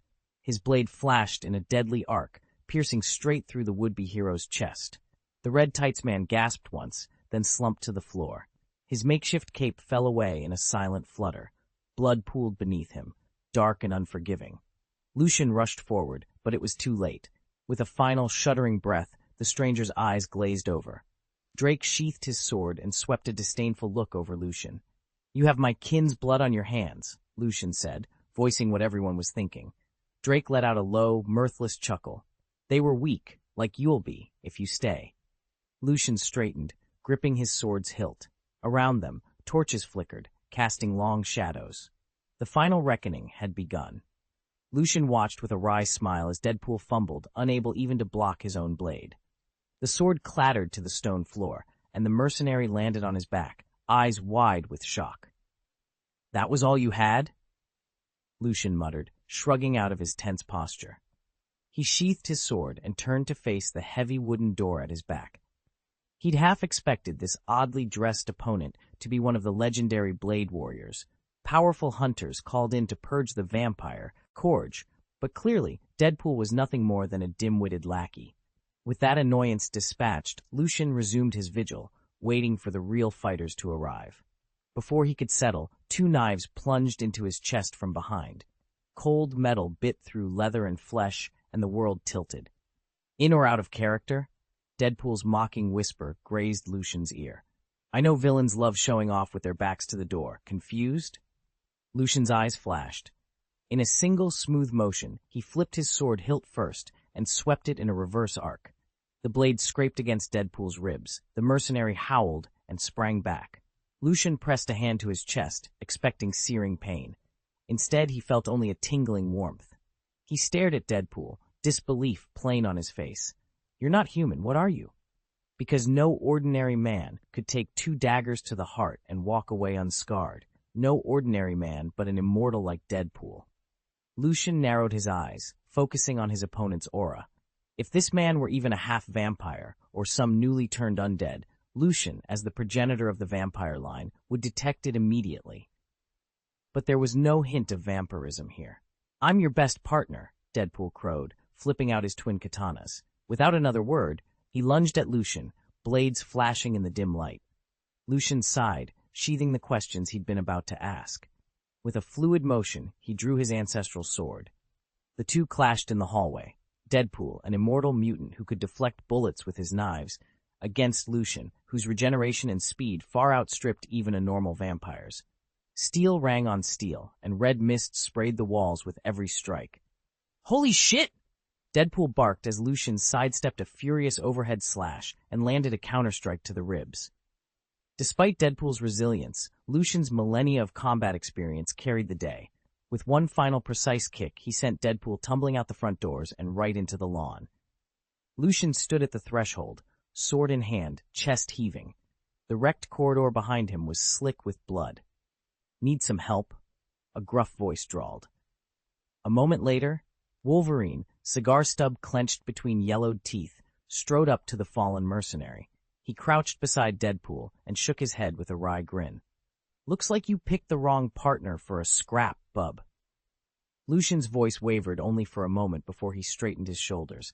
"Thanks for stepping in. I really need you watching my back." Deadpool's mask shifted, as if his face was moved by genuine feeling. Without another word, he and Lucian charged forward together. For a time, the two of them held their own. Deadpool and Wolverine, the A-list immortals of the superhuman world, rained down blow after devastating blow on Drake, the ancient progenitor of vampires.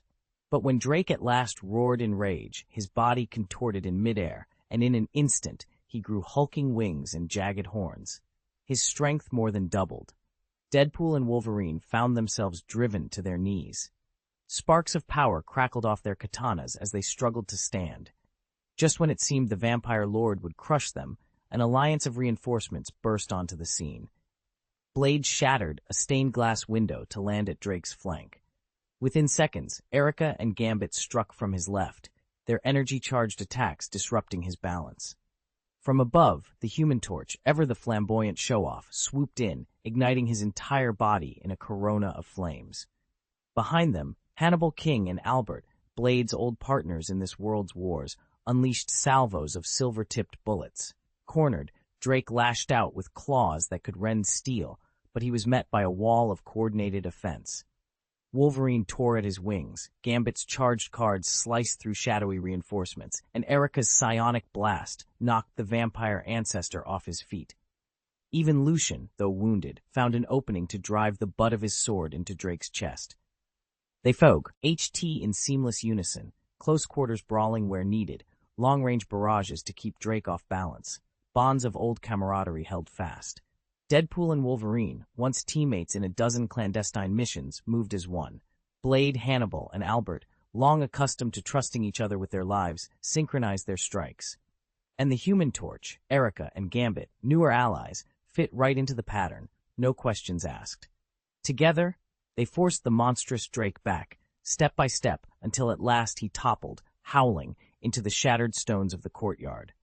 Lucian planted his sword blade into the rubble beside the fallen vampire's head and looked around at the heroes panting and bloodied but unbroken. "We did it," he said quietly, then met Deadpool's gaze. "Thanks for the backup." Deadpool grinned beneath his mask. "Anytime, buddy. You know you're stuck with us now." Lucian could feel death closing in, so with a roar of desperation, he tore through the concrete wall and bolted down the corridor. "Damn it. There isn't just one Blade Warrior. Why are there so many of these tough bastards? What kind of world did I wake up to after all those years?" "After him. Don't let him escape." The Blade Warriors thundered in unison, and half a dozen of them gave chase. But as they sprinted on, their triumphant shouts died away. Lucian was heading back the way they'd come, straight toward the interrogation room under the base's roof. His plan was clear.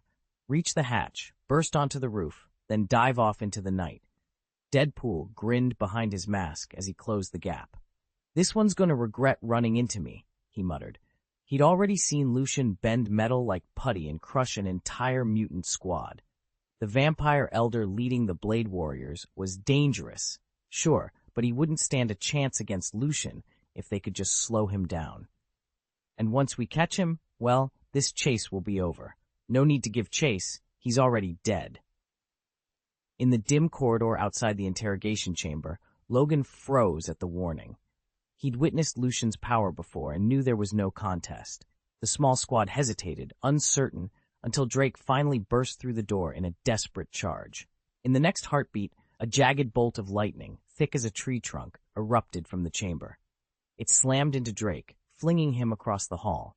He landed in a heap, staring at his hands as shock overtook him. His eyes widened, disbelief curdling into terror. Then, almost in the same instant, his body turned to black ash, collapsing into a fine, ashen pile on the floor. "Impossible," someone whispered. From within the shattered interrogation room, Lucian's cool voice drifted out. "We're running out of time. If we linger any longer, the TVA will be on us." Lucian stood before the shimmering portal, its rippling surface reflecting only his determined expression. He'd already mapped one new reality, the Blade universe, and now he was ready to expand his chart of parallel worlds. One by one, he stepped through the gateways. First came the Daredevil universe, where Erica fought crime in the shadow of Hell's Kitchen. Lucian materialized just long enough to record its coordinates, no more than 5 minutes, then vanished back into the void. Next was the mutant universe ruled by the King of Cards. Again, a brief appearance, a quick scan of the cosmic signatures, and Lucian was gone. Finally, he visited the Fantastic Four timeline, pausing only to verify the Human Torch's energy patterns before returning home. In each world, Lucian's mission was the same: collect the spatial coordinates and depart before anyone even realized he'd been there. He had no desire for conflict. These champions weren't threats, they were potential allies. Before slipping away, he left brief messages of goodwill, promising that should he ever need their aid, he'd call on them without hesitation. Back in his own dimension, Lucian surveyed the next phase of his plan. Laid out before him were the captured firemen and other tool people, hostile automatons he'd seized in earlier skirmishes. He activated their scanners, ordering them to probe the endless expanse of the multiverse for new worlds ripe for exploration. These mechanical scouts were expendable resources, valuable only so long as they served his purposes. Once they'd completed their task, Lucian knew he was under no obligation to spare them. In his eyes, they were simply spoils of war. So, with the coordinates of 4 universes now secure and his mechanical minions dispatched, Lucian began to plot the next stage of his odyssey across the infinite realms. Allies awaited his summons, enemies scouted and catalogued. Nothing, he believed, could stand between him and his ultimate goal. "Don't expect any of them to come back," Cassandra murmured as she surveyed the station's display. "Once our agents have locked onto a target, we open a portal, record the universe's coordinates, then banish the subject into the void. They're nothing more than tools." She tapped a data panel, watching new entries scroll in. Of course, not everyone yields usable data. Countless worlds have been destroyed, so their travelers return empty-handed. While Lucian is still tracking down each set of coordinates, dozens more assets are already on their way. She tilted her head, a dark smile playing on her lips. "Interesting. Aside from that last wizard, it's been years since the TVA sent us anyone worth noting. Looks like they're not all incompetent after all." 2 hours earlier, deep within a base constructed from the colossal remains of Ant-Man, Cassandra had settled in front of a bank of surveillance screens. Her agent's live feed flickered across the monitors, and her eyes glittered with anticipation. In this void, she was sovereign, free to bend reality to her will, and none could challenge her. But until now, each envoy the Time Variance Administration dispatched had proven disappointingly weak. The arrival of Lucian, however, promised real entertainment. Lucian stood at the edge of the void, watching the rippling light dance across its endless depths. The agents of the Time Variance Administration were experts at handling run-of-the-mill temporal disturbances, but they were no match for him. Lately, the only encounters that truly tested his power had been those clashes with Magneto and Doctor Strange, and even at full strength, he'd scarcely held his ground. If he weren't still young, with his abilities only now coming into their own, the TVA never would have dared sever him so easily. Now Lucian held all the cards. By sheer force of will, he'd compelled the TVA to sign an extraordinary agreement. So long as he refrained from marching on TVA headquarters to exact revenge, they would leave the void untouched. This pocket dimension was his private realm. The TVA might dispatch agents into it, but their fate rested entirely in his hands. And if they ever broke their word, he'd slip on Doctor Strange's ring, stride through TVA gates, and teach them exactly why it was unwise to cross him. He preferred it this way. In the void, he was free, no longer subjected to the ceaseless mental nagging of his brother Charles, warning him to rein in his power, to hold back, to be responsible. Here, Lucian answered only to himself. And for the first time in his life, that was enough. In the void, Cassandra answers to no one. Here, she wields her powers without restraint, disposing of anyone who displeases her and indulging in the twisted whimsy of her own design. Around her stand agents of the Time Mutation Administration, ever eager to please, who continually dispatch new toys for her entertainment. This lawless expanse is her kingdom, and today she has been presented with an especially promising specimen. "Master," the burly enforcer known as Red Tank rumbles from beneath the dais. "Let me lead a hunting party to finish him off. We'll avenge firemen." Cassandra's lips curl into an unsettling grin. No, she purrs, rising from her throne. "I'm going myself this time. It's rare to find prey this amusing, and he's so very handsome. I want him for my new pet." At her command, a phalanx of armor-clad soldiers fans out before her. They climb into sleek, modified chariots, each bristling with man-made weaponry, and set off toward the great forest at the void's edge. "Master," Red Tank calls from the lead chariot, his brow furrowed, "we're veering off the route Fireman's convoy was taking. The last we heard, they disappeared near the Pyramid Desert." Cassandra settles back as the convoy rumbles on. "Perfect," she murmurs. Let them think I'm chasing ghosts. By the time they realize my true quarry, he'll already be mine. And with that, the hunt for Lucian, the metal-bending newcomer, begins in earnest. Lucian and his escort emerged at the edge of the primeval forest. 2 dirt tracks forked before them, one winding west, the other east. Lucian's lips curved into a playful grin. We're not stopping by the convoy, he said. It's empty now. Let's head straight to the Little Firefly rebel base. Red Tank blinked in surprise. Master, how do you even know where their base is? Lucian gave him a long, amused look. Because they're as clueless as you. They know I can read minds, yet never bothered to move. They've been camped there this whole time. Over the years, every time the rebels picked up a new recruit, they'd try to lure that person into taking Lucian down. He found their predictability entertaining and never destroyed the entire organization in one go. In fact, he'd slaughtered enough of their operatives, by telepathically anticipating their moves, that memorizing the base's location was child's play. With that, the convoy plunged into the thick woods. Branches whipped past, birds squawked overhead, and the scent of damp earth filled the air. After a brief but intense ride, they burst into a small clearing, and there it was, a stone cottage, half buried and overgrown with moss. Outside the cottage, Wolverine and Deadpool stood in the shade of a gnarled oak, deep in conversation. They hadn't noticed Lucian and his team arriving, and by the time they did, it would be far too late. Lucian watched from the curb as the last of the scattered cars squealed to a halt. He'd sent Deadpool and Wolverine to wait outside while he rounded up everyone else. His plan was to restore them to their original universes and then turn his attention back to saving his own. Deadpool, predictably restless, cracked his knuckles and slipped twin katanas from the sheath on his back. With this many folks around, it looks like we're finally in for some fun, Deadpool chirped, eyes glinting. Lucian offered him a tight nod. He couldn't afford distractions. Keep it down and stay out here, he said. I'll let you know when I need backup. Deadpool tapped the blades together.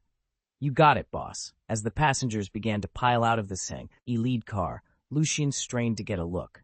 At first, he thought the newcomer was someone he knew. Xiao Cha, the playful telepath. But the figure that emerged was unmistakably different. Bald, statuesque, and radiating a cold confidence. Deadpool stiffened beside him. By the way she's carrying herself, Deadpool muttered. I'm betting this is the psychopathic woman Thunderbolt warned us about. Red Tank, a barrel-chested brute with paint-splattered armor, was the next to disembark. He threw Lucian a quick nod before looping around to stand protectively in front of the bald woman. At that moment, everything clicked into place. Cassandra, Lucian whispered, the strongest mutant in the void. Deadpool's grin vanished. He took a half-step forward, ready to chatter his way into a fight, until Cassandra lifted a single finger. The gesture was casual, almost bored.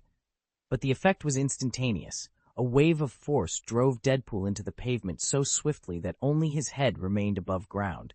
His body vanished beneath the asphalt, trapped in a tomb of concrete. Cassandra cocked an eyebrow and glanced down at him. Clones, she commented in a flat tone. So many of you. Why all the fuss? Deadpool spluttered muffled curses, his eyes wide with indignation. Wolverine let out a low growl at Lucian's side, but Lucian simply shook his head.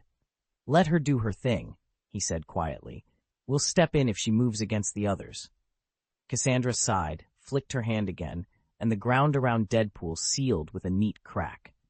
Then she turned toward Lucian and the assembled prisoners, curiosity finally lighting her features. With a faint, mocking smile, she beckoned them closer, and the tension in the street went taut, ready to snap. Call the one who saved you, the intruder sneered. I want to have a little fun with him.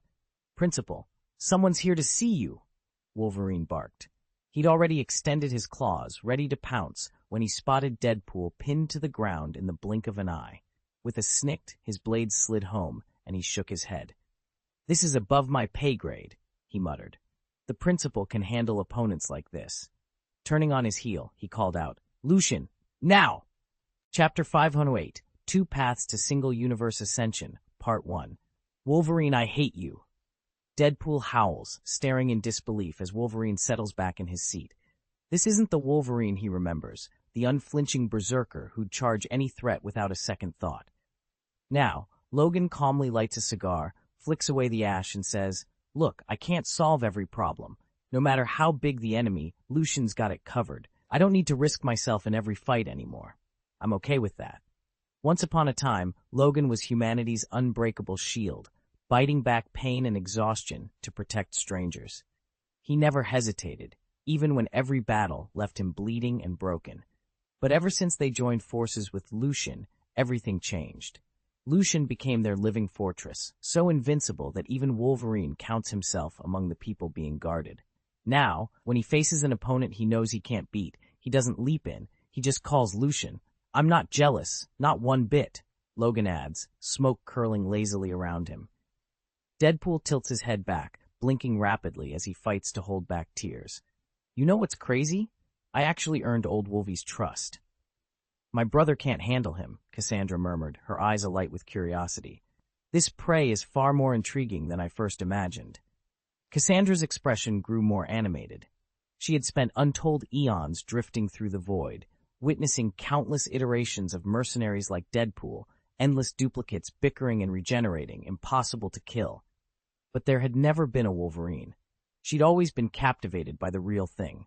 Someone so singular, so fiercely reliable. What was it about him that inspired such unwavering trust? Just then, the heavy wooden door of the stone cottage creaked open, and Lucian stepped outside. He paused on the threshold, surveying the gathered figures with a wry smile. "So this is what they call building your own cage?"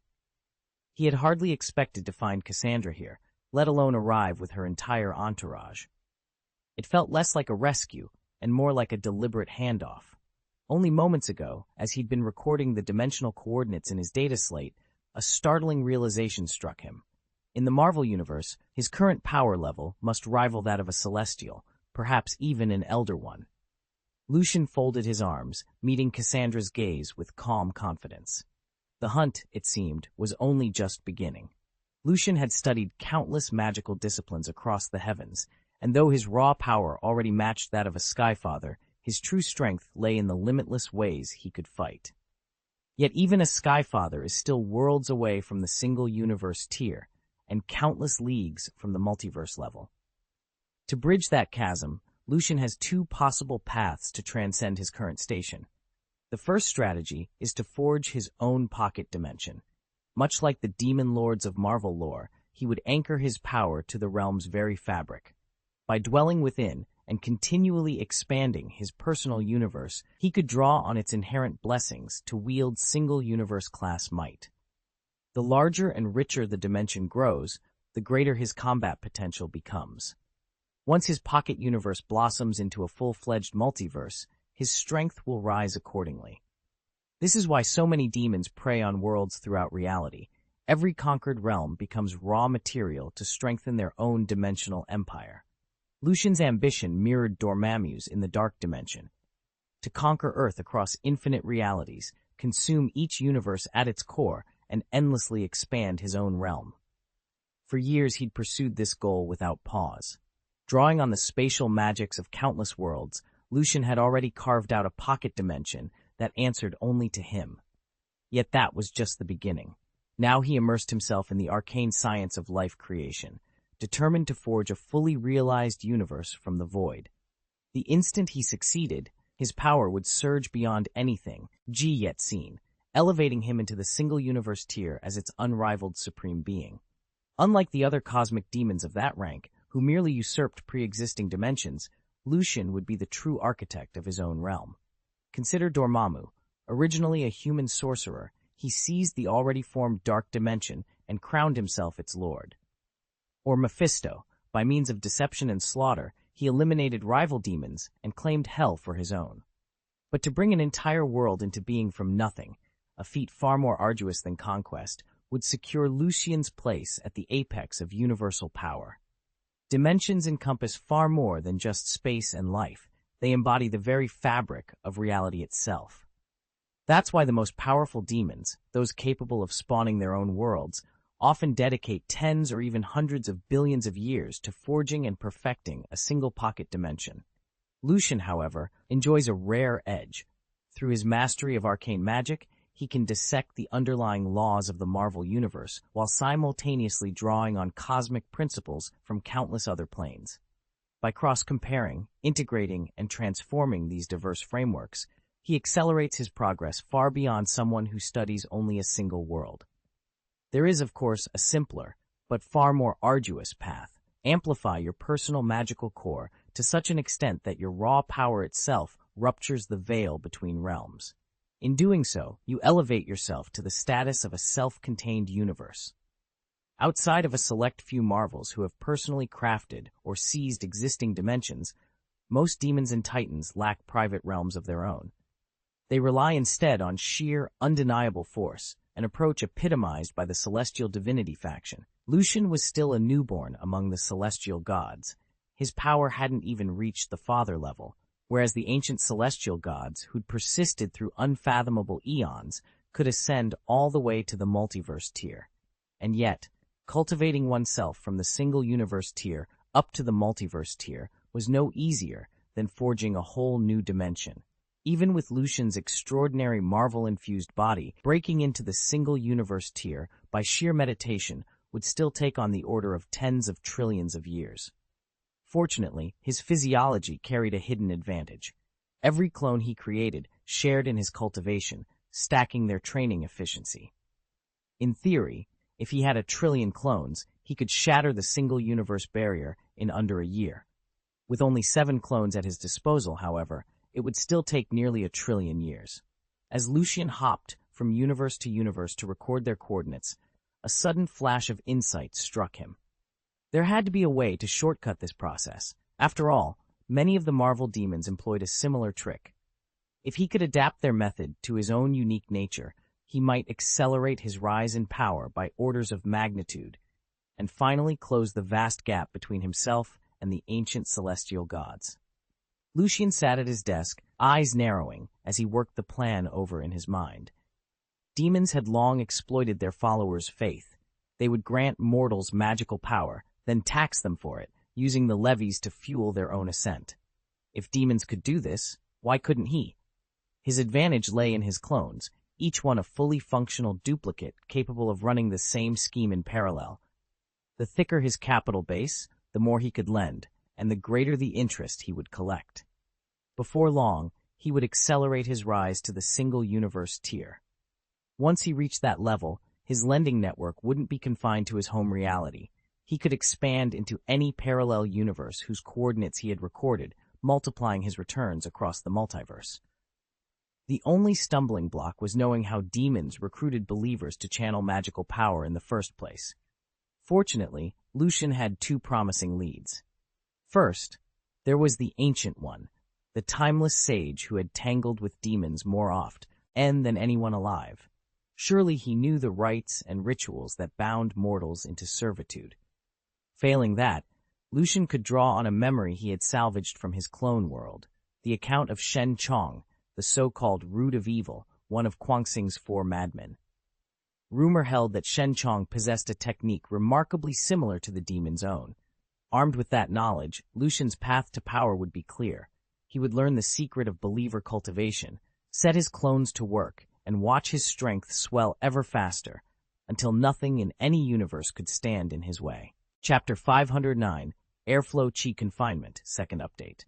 Shen Chong's signature ability, aptly nicknamed the Loan Shark Technique, allows him to lend his power to another. In return, the recipient can extract chi from an enemy's body simply by ending their life. Yet with each soul claimed, Shen Chong automatically collects a portion of the harvested chi as interest, and that percentage grows with every consecutive kill. Because the net gains dwindle over time, borrowers frequently spiral into bloodlust and indiscriminate slaughter. Though reminiscent of Faustian bargains, the technique's crippling side effects threaten to transform its devotees into mindless killers and to elevate Shen Chong into a dread demon god despised across countless realms. To avert such a catastrophe, he's been laboring to forge a contained dimension of his own, refining the art and amplifying his strength. A breakthrough past the universe-level barrier now lies tantalizingly close. A soft rustle announced Lucian's arrival. Cassandra turned, her gaze sharp as she closed the distance in 2 deliberate strides, as if sizing him up like an exotic creature.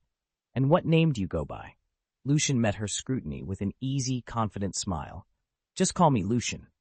Cassandra's lips curved in approval. "Lucian, a strong name, it suits you." Lucian smiled to himself. Soon he'd be able to chart scores of new universes, and the inhabitants there would owe him favors for life. He was in an excellent mood when Cassandra spoke again. "Lucian, does anyone by that name exist in your universe?" Cassandra glanced back at her herd of cattle and horses. They all shook their heads. "It seems you really are unique." Over the years, she'd learned that most individuals with any real power become famous or infamous across the multiverse.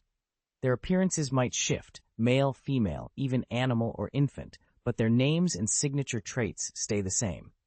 Think of Deadpool, male Deadpool, female Deadpool, canine Deadpool, baby Deadpool.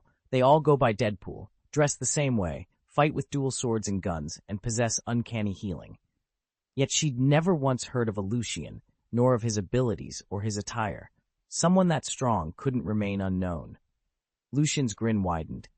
"You're right, I'm feeling generous today. So here are your 2 options. 1, bring your people to me and surrender."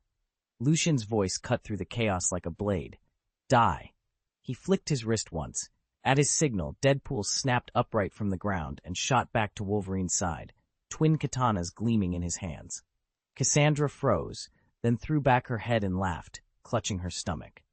"Submit to you? You've got to be kidding. Do you even know who I am? That is the funniest thing I've heard all day. Clearly, someone needs a lesson in recognizing his own strength." She leveled a finger at Lucian and unleashed a crushing telekinetic wave. He slammed into the pavement so hard the concrete cracked beneath him. "Magneto said something similar once," she purred. "I crushed his helmet and the skull inside it." "Maybe you're the one who needs a reality check," she taunted. A golden aura flared around Lucian, snuffing out her telekinetic grip. In a heartbeat, he vanished and reappeared right in front of Cassandra. With unerring precision, he seized her by the throat and hoisted her off the ground. Cassandra's eyes blazed with equal parts surprise and fury. A 5th-tier mutant whose telekinesis had once defeated Magneto and Professor X, she now dangled helplessly in Lucian's grip, face to face with the opponent who'd just proved his own formidable power. Lucian watched her with cool detachment. Cassandra Nova's powers were impressive. She could literally thrust her hand into someone's skull and sift through their memories, a skill no telepath in the world except Professor X could match. She could also accelerate her own cellular regeneration, closing wounds faster than Wolverine or Deadpool. Yet despite her status as a level 5 mutant, she paled in comparison to foe, Anix. True, Cassandra's telekinetic strength might rival Jean Grey's in a straightforward contest of mind over matter. But Jean wasn't just a powerful telepath, she wielded the Cosmic Phoenix Force, one of the 3 primordial powers of the Marvel Universe, capable of feats on a multiversal scale. In the hierarchy of mutant abilities, Cassandra peaked at sub-Phoenix level. Lucian, on the other hand, even in his baseline human form, belonged to the father level of power. If he unleashed his draconic transformation, he would tower above every other father-level mutant. She lunged at him, her movements a blur. "Your speed isn't bad," she snapped, sinking her fingers into the grooves of his collarbone in a telekinetic clutch that should have crushed his larynx. "But do you really think you can hurt me like this?" Lucian let out a low chuckle. Cassandra tightened her psychic grip, sure she'd have him gasping for breath in seconds. Only, nothing happened. He made no move to resist, no show of effort to pry her fingers loose. Instead, he simply grasped her wrist, folded her hand away from his throat, and with a single, fluid motion, wrapped his other arm around her neck. She stiffened, eyes widening. A soft, composure-shattering click echoed in her mind. Her regenerative cells were already shifting to heal the tissue under his grip before it even had a chance to bruise. Strangulation, for her, was a mere inconvenience. Still, the constriction robbed her of air. She flared her telekinesis, attempting to wrench him away. But Lucian's muscles tensed, his grasp never loosening. She fought for every second of oxygen, her face a mask of controlled fury rather than pain. Lucian's lips curved into a slow, confident smile. "You're fast," he murmured, voice unhurried, "but you're not close to fast enough." With that, he tightened his hold, just enough to remind her who truly held the advantage. Cassandra's rebellion flickered out in her eyes, replaced by grudging respect for the foe who choked her without ever breaking a sweat.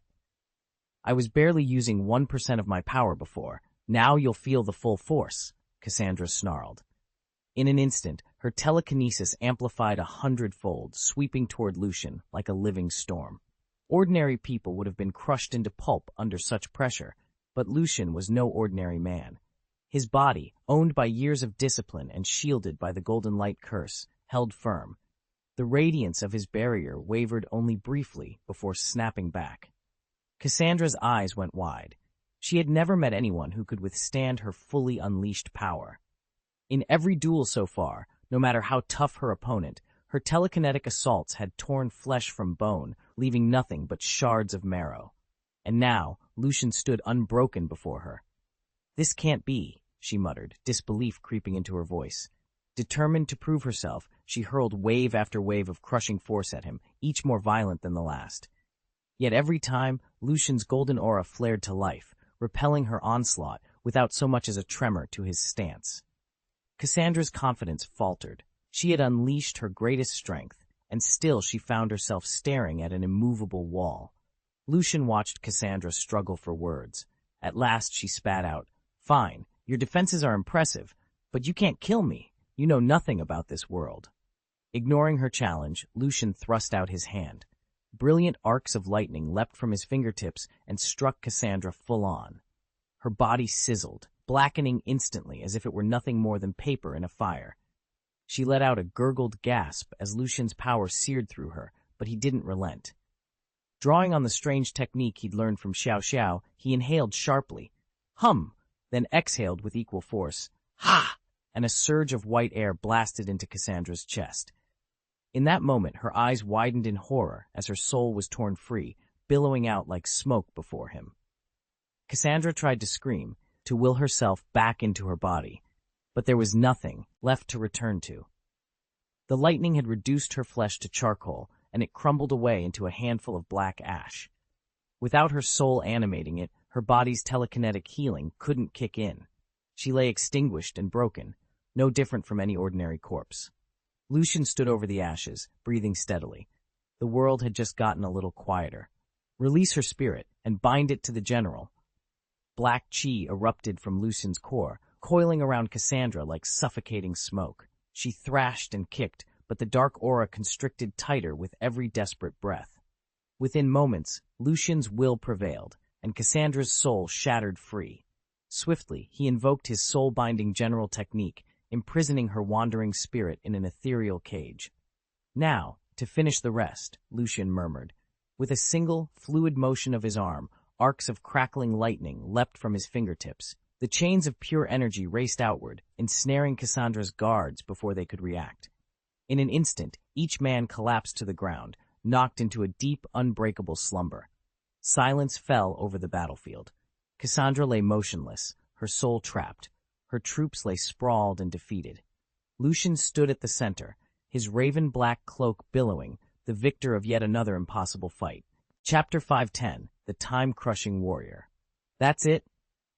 Deadpool stared in disbelief as the colossal demon in midair simply disintegrated. He'd been stunned when Lucian had slain the original vampire so swiftly, but at least that made sense. Lucian had some measure of power against the vampire, even if he'd fallen short overall. Cassandra, however, was in an entirely different league. She had dominated him with the flick of a hand, something even Magneto or Professor X would have struggled to withstand. Yet Lucian had dismantled her in only a few lethal maneuvers, obliterating her body and tearing her soul away. Wolverine crushed out his cigarette and patted Deadpool on the shoulder. "You see why I called in the principal?" Deadpool swallowed hard. You're recruiting again? Your school's still hiring?" Wolverine shot him a sharp look. "We're recruiting instructors. You. Gather!" Lucian's command rang out. A twisting void tore open behind him, sucking Cassandra's remaining forces into its depths. In an instant, every last one vanished. Satisfied, Lucian sealed the portal and turned back to face Deadpool and Wolverine, ready for whatever came next. Lucian surveyed the shattered expanse of the void. "All right, let's open the portal and get you home," he said, voice calm despite the carnage around them. Most of those sent here had already been swallowed by the monster Elrios. Only a few survivors remained, Cassandra's rampaging horde and the immortal Deadpools, the last organized resistance. Yet even their universe had vanished into nothingness. With no allies or refuge left, Lucian had every reason to depart first. He concentrated, tracing his power through Deadpool's teleportation conduit. A swirling vortex of energy sprang to life, when suddenly the horizon rippled. Black smoke coalesced into draconic forms that tore across the emptiness, racing straight toward them. Deadpool cursed under his breath.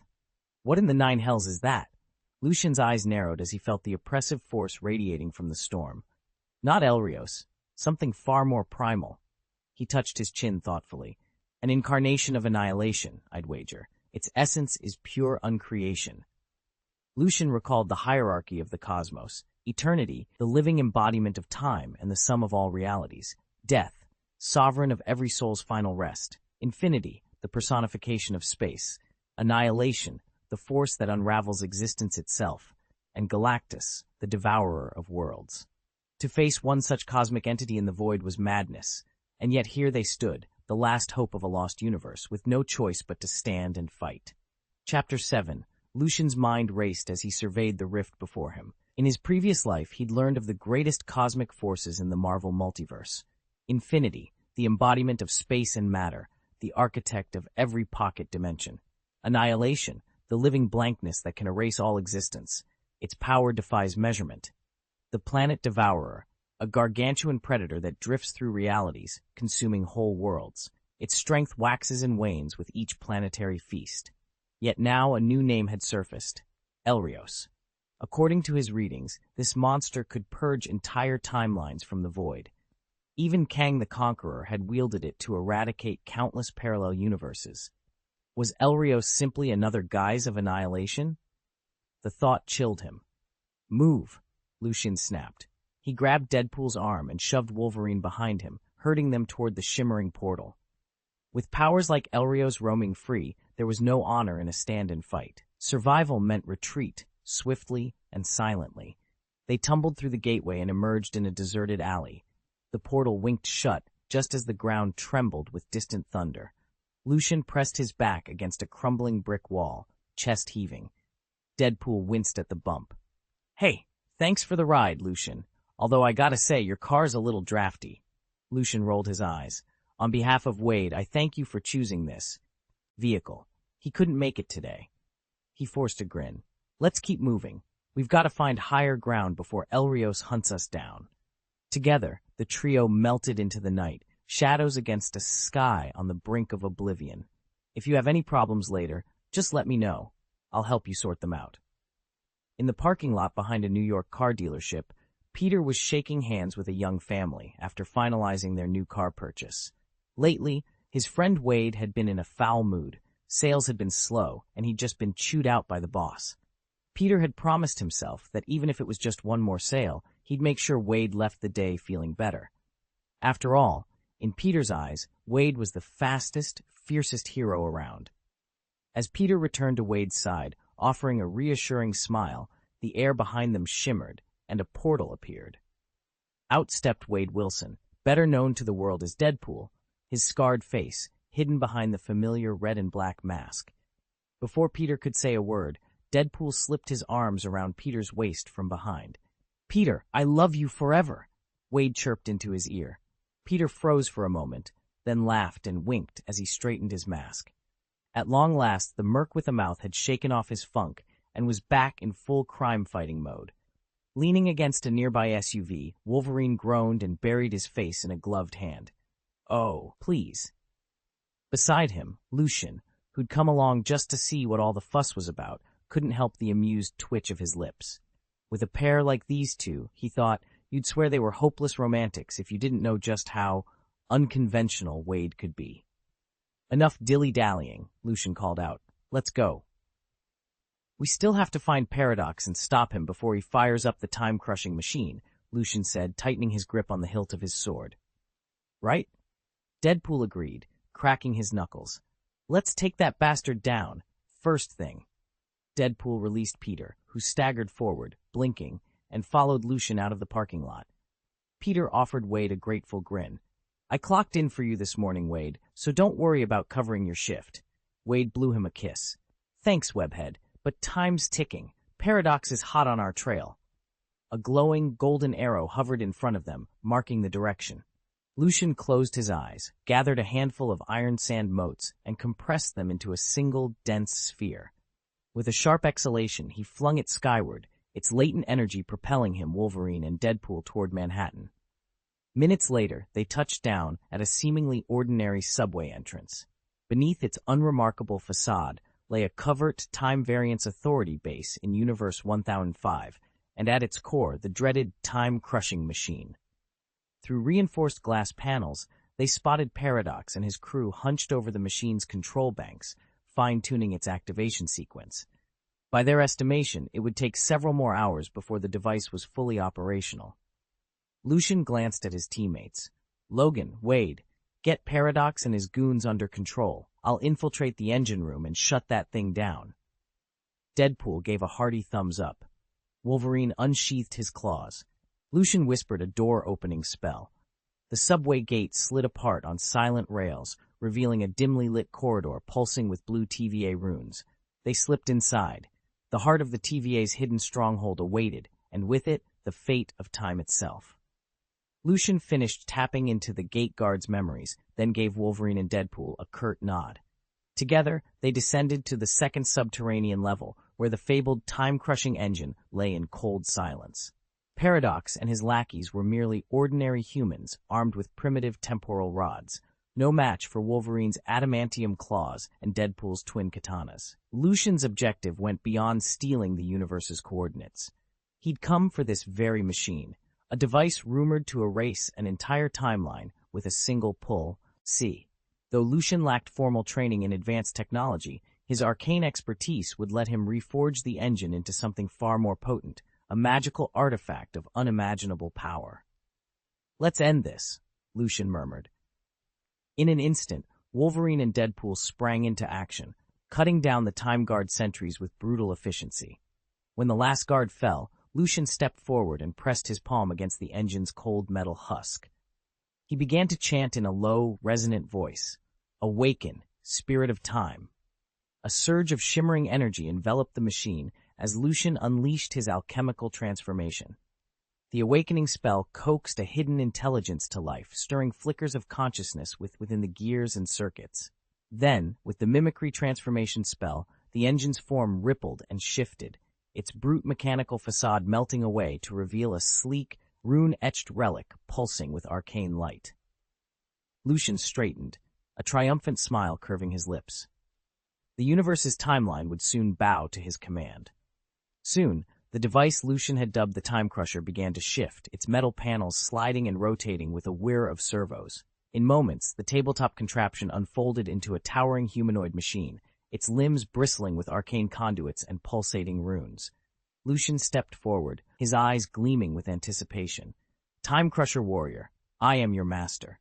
The newly formed war machine dropped into a formal bow. "Master Lucian," it intoned in a resonant mechanical voice, "your command." Lucian studied the warrior's gleaming frame. "Can you crush the timeline of an entire universe with me?" The Time Crusher Warrior's optics glowed brighter.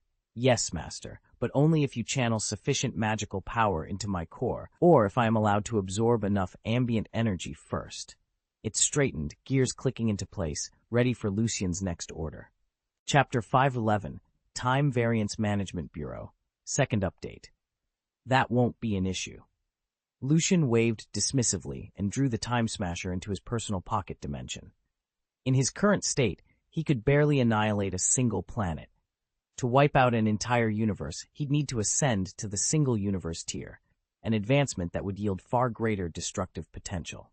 Still, with the Time Smasher's modifications, he could achieve even that feat if he poured in enough raw mana.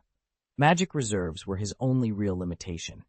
One day, if a universe truly demanded erasure, this device would make for an unrivaled weapon. After securing the artifact, Lucian spent 5 minutes recalibrating its coordinates to the target universe. Satisfied, he returned to the base's subterranean level. There, Deadpool and Wolverine had already neutralized every guard and were in the midst of roughing up Paradox. Deadpool knelt on Paradox's back, pressing twin daggers through his wrists and pinning him face down against the cold floor. With a gleeful smirk, he shifted his weight and brought his boot down hard on Paradox's younger brother, trapping him beneath the sole and grinding him back and forth. Wolverine stood nearby, claws extended, ready to join in or pull back at the slightest sign of mercy.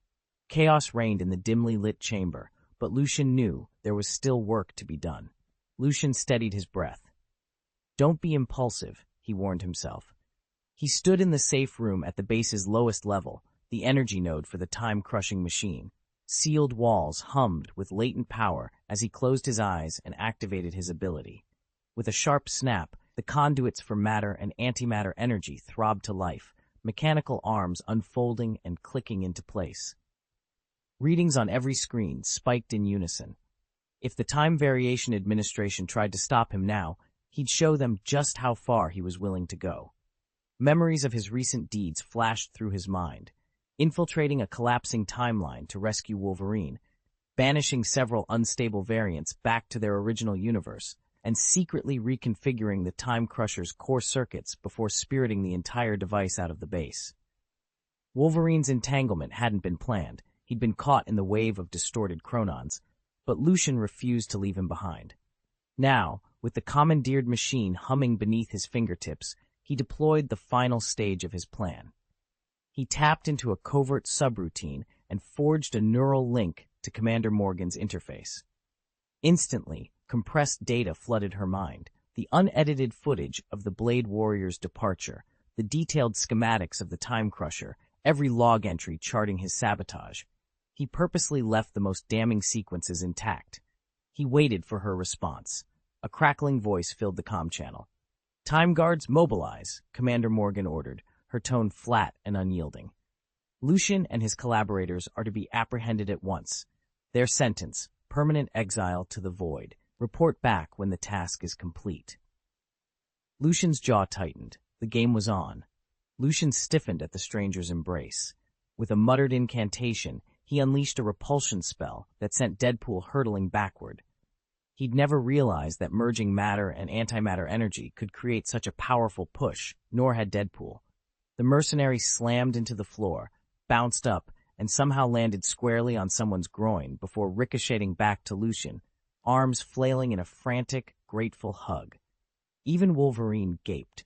Of all the characters to drop in unannounced, none had ever shown such bewildering strength on a first meeting. Before anyone could react again, a glowing portal opened at the center of the base.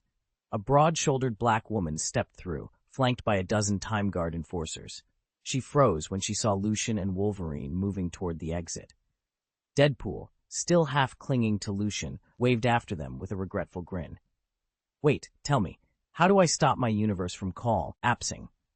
But the woman's gaze never wavered from Lucian. Moments ago, she'd glimpsed his lethal power firsthand, the instant, effortless destruction of Cassandra. She reached behind her back, drawing two slender, razor-sharp daggers. Sliding closer, she fixed Lucian with a steely look. "If you don't speak," she hissed, "I'll shove these into, well, you know where, and twist them until they catch fire." She let the words hang in the charged air. "There are infinite universes, countless timelines. Don't think you can slip away from me. Across the multiverse, a being might be unremarkable in a handful of realities, but to be ordinary in every universe? Impossible. Only one cosmos even comes close to that level of sheer power." "What's happening here?"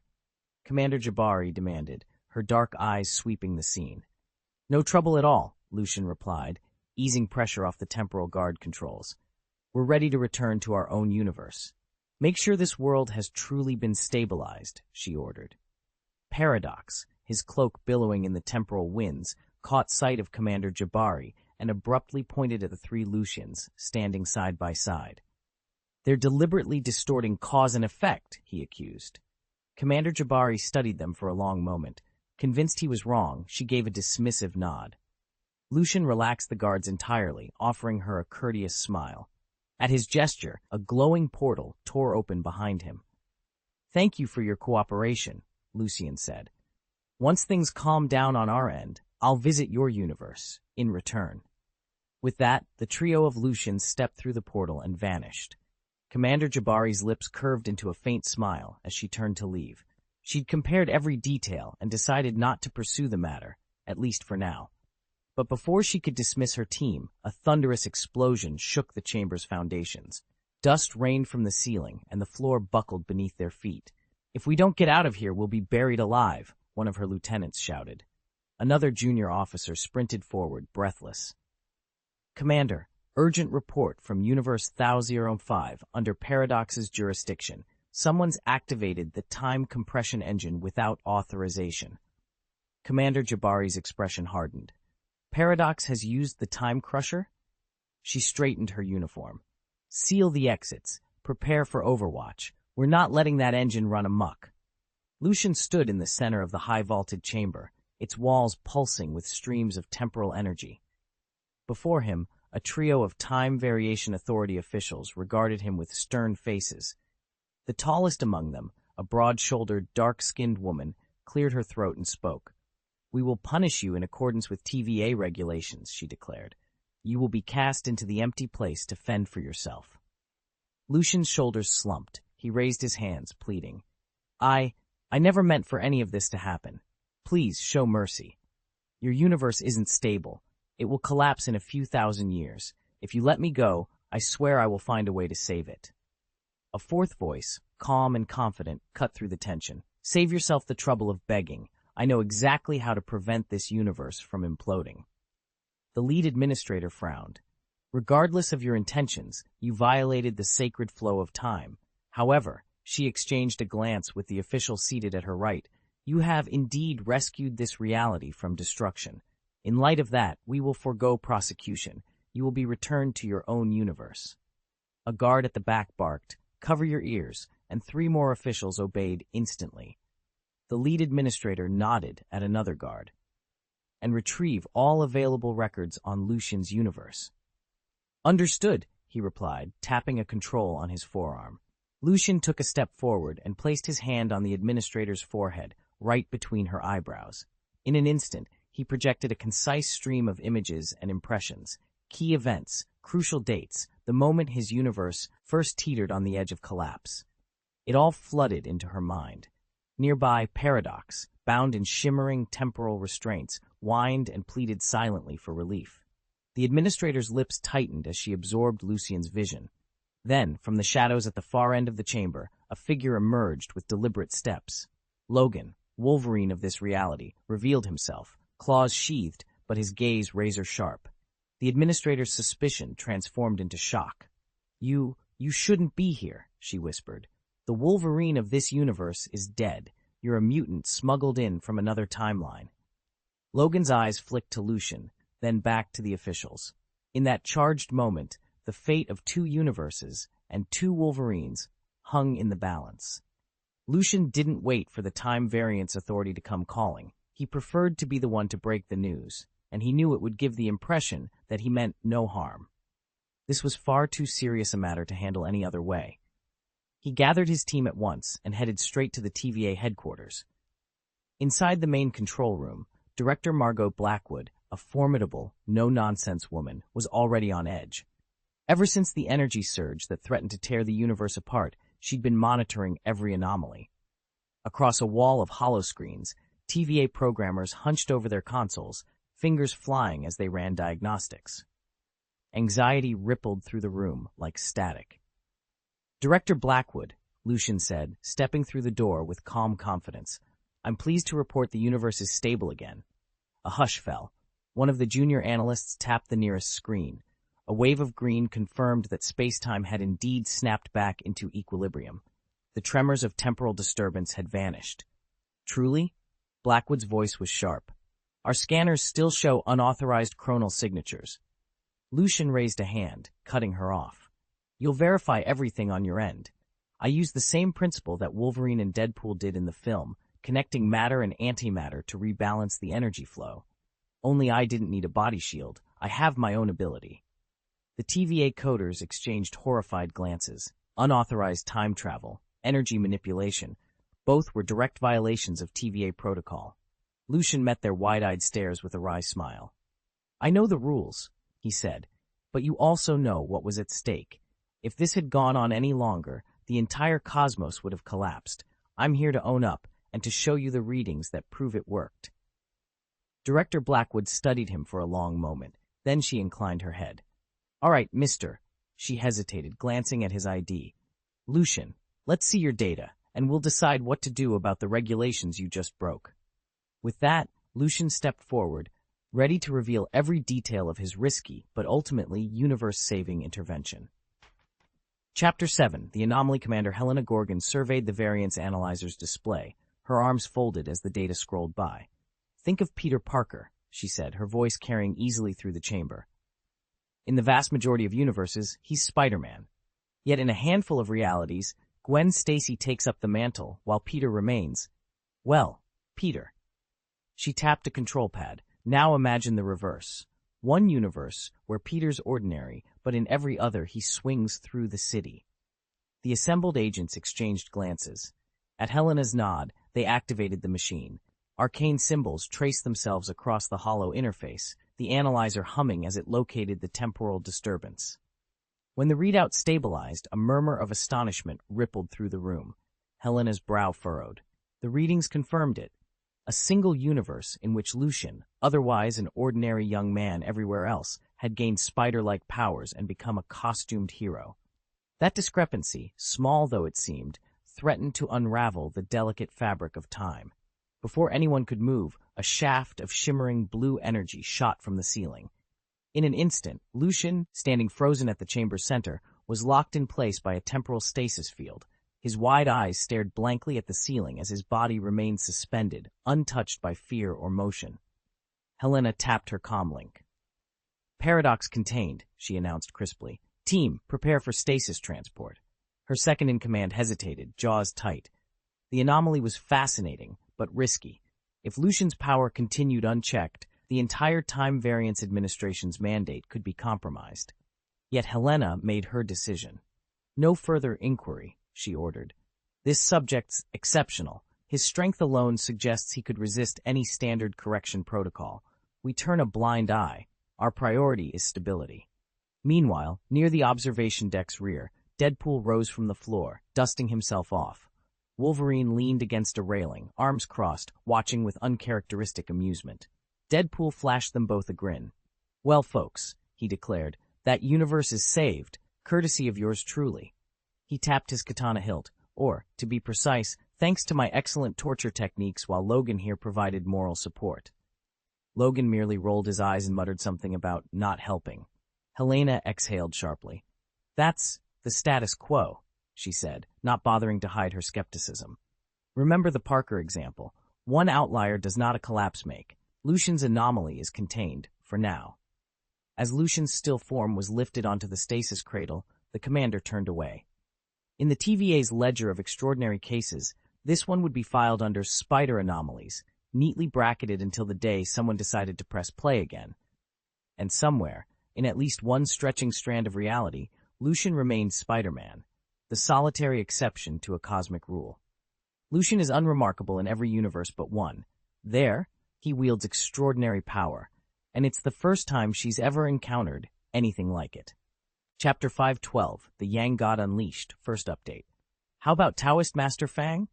Now that Tong Chenru has taken Yang Shen's place, I can assure you, without Baiyun Temple's express approval, I will not pass on Yang Shen's Taoist methods to anyone in this world. Lucian raised the porcelain cup before him and sipped the fragrant, top-grade tea guanyin. Across the low wooden table, the elderly abbot Fang Dongchen regarded him with calm, weathered eyes. Lucian had just resolved the Wang family affair and instant traveled back to Beijing, entrusting all follow-up to the Tianxiahui. He had no interest in their wealth. His sole purpose lay elsewhere. After a brief respite at his Beijing home, during which he organized the Taoist exercises and techniques he'd gathered from various sects, Lucian made his way to Baiyun Temple. There he finally met Fang Dongqian, the temple's current abbot. Mr. Jin, Fang began, bowing slightly, you've proven yourself a true friend of Baiyun Temple. Xingyang and Xiaoming could not stop praising you after this year's Luotian festival. If you wish to learn our temple's Tao, I can ask Xingyang to instruct you directly. No need for any dealings with Tongqian Ru. Lucian set his teacup down with a soft click. Abbot Fang, I'm honored by your offer. But since Tongqian Ru now stands in Yangshen's stead, it's crucial that the transmission of Yangshen's teachings carries the temple's full sanction. Fang nodded, his expression grave. Rest assured, Lucian, without Bayan Temple's blessing, no one shall inherit Yangshen's secret arts. Your integrity and skill have earned our trust. A determined glint entered Lucian's eyes. Very well. Let us begin. Beneath the silent arches of Bayan Temple, Lucian prepared to unlock the forgotten Tao of Yangshen, to unleash the power of the Yang God once more. Fang Dongqian smiled at Lucian and replied almost without thinking. A fortnight ago, Wang Ai, one of the 10 giants, led a squad of Wang family masters to ambush Jin Baobao and seize the Tongqian Ru. Yet just 2 days ago, Jin Baobao single-handedly annihilated every one of them. That feat has spread like wildfire across the alien realms. Many now suspect his power rivals that of an Empyrean. If he were to join Bayan Temple, even as a mere registered disciple, his worth would eclipse the Tongqian Ru itself. Lucian waved his hand.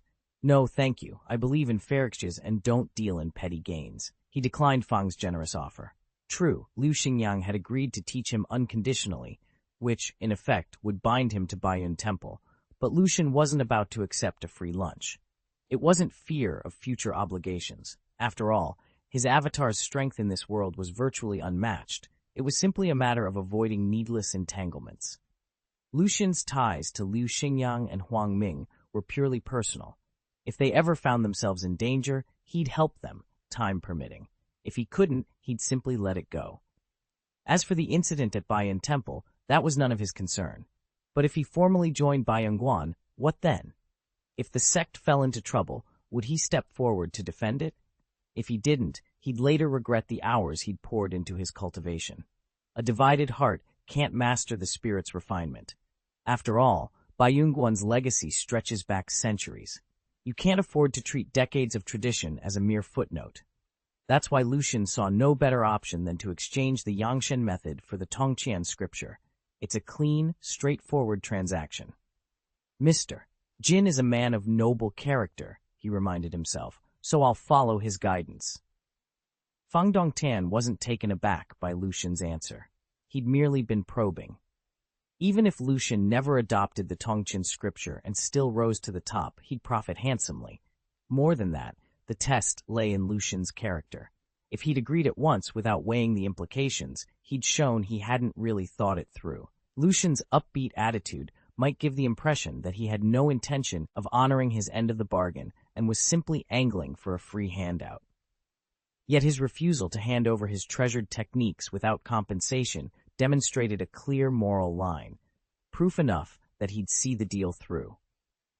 And since the White Cloud Temple's secret method was explicitly forbidden from being circulated, there was every reason to believe both parties would stick to their pact.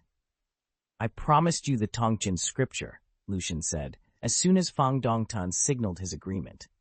Without another word, he withdrew a neatly bound tome from his satchel and placed it on the table between them.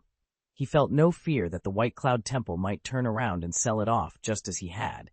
The 8 great arcane arts were far too perilous, a veritable hot potato. Any faction foolish enough to flaunt such power without the strength to back it up would quickly be torn apart by rival sects vying for supremacy. Despite its venerable history, the White Cloud Temple was small in number. In the grand theater of the cosmos, it wielded but a modest influence. Far too modest, Lucian knew, to challenge those who truly mastered the arcane arts. Fang Dongqin set the ancient urn on the table, his expression grave. Remember, he said, you swore never to spread Bayan Temple's Taoist teachings to anyone else in this world. That oath bars the temple from selling the Tongqian Lu. If they broke that promise, their fate would mirror the tragedy of the Wang family, something we cannot allow. He met Lucian's eyes steadily. And you're not the only one bound by this agreement. Every allied sect has made the same pledge under identical terms.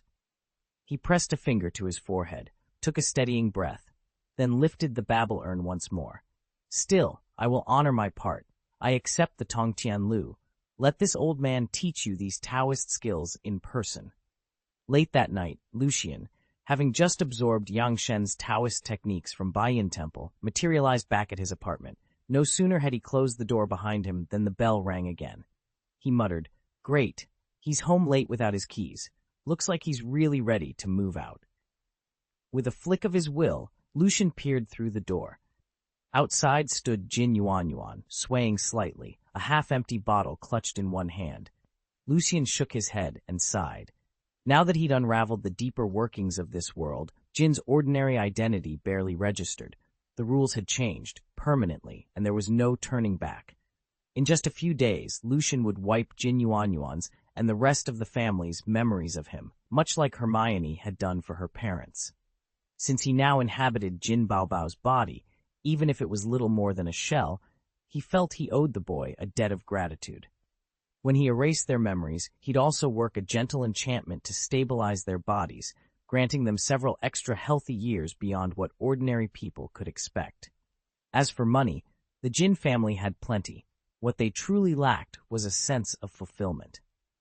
"Let's get down to business," Lucian said with a grin. "And please, let's keep the drinking to a minimum from now on."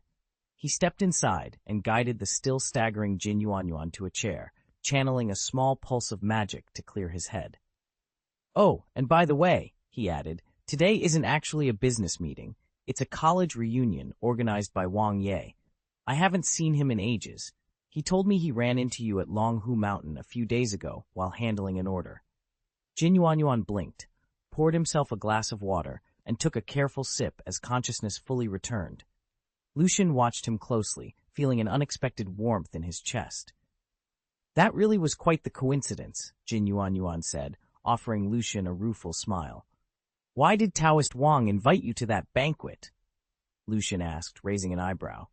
Jin Yuan drained his tea in one gulp, then leaned back with a chuckle. "He's finally come to his senses. He actually wants to do business with us now. And get this, I heard he's been expelled from Wudang. No longer a Taoist priest. I always wondered how someone so young became one in the first place." "Expelled from Wudang?" Lucian's interest was piqued. "That's a scandal." Jin Yuan nodded. "Exactly. A genius young master like Wang Ye should be treasured by any major sect, not cast aside. The only plausible explanation is that he revealed the Fengho Chimin technique during the Luoqing Grand Rite and attracted too much attention. To protect their reputation, Wudang had no choice but to make him the fall guy." Lucian tapped his fingers against the table. "Keep a close watch on him." Bidding Jin Yuan farewell, Lucian returned to his chamber. There, he formed a subtle projection of his consciousness and left it behind as a guardian. His physical body then slipped silently into the night, following the faint trail of spiritual energy that pointed straight to Wang Ye's hidden location. Lucian swept the tracking spell across the city until he zeroed in on Taoist Wang, only to find the eccentric cultivator embroiled in a fight in the middle of a deserted square. 3 masked attackers, 2 men and a woman, were under his blistering assault, yet it was clear they were outclassed. In fact, Wang Ye was flattening them as effortlessly as a master swordsman, cutting through straw dummies. 3 self-styled heroes taking on Lu Bu at this hour? Lucian called out, dropping lightly from the rooftops. At the sound of his voice, Wang Ye froze. He blinked up at the newcomer, surprise painting his features. Lucian offered a friendly wave. "Good evening, Taoist Wang. I heard my sister plied you with wine earlier. Doesn't look like you've touched a drop." "That's Golden Baby?" Wang Ye stammered. "Impossible. Could you be the Golden Baby who claimed first place in the Luoqian Dajiao?" The 3 masked assailants scrambled to their feet, eyes wide beneath their hoods as they stared at Lucian. Even Wang Ye seemed unnerved by the name. He ran a hand through his hair. "He's from the Zhuge clan, after all. Is such reverence really necessary?" Just then, a clear voice rang out from the edge of the square.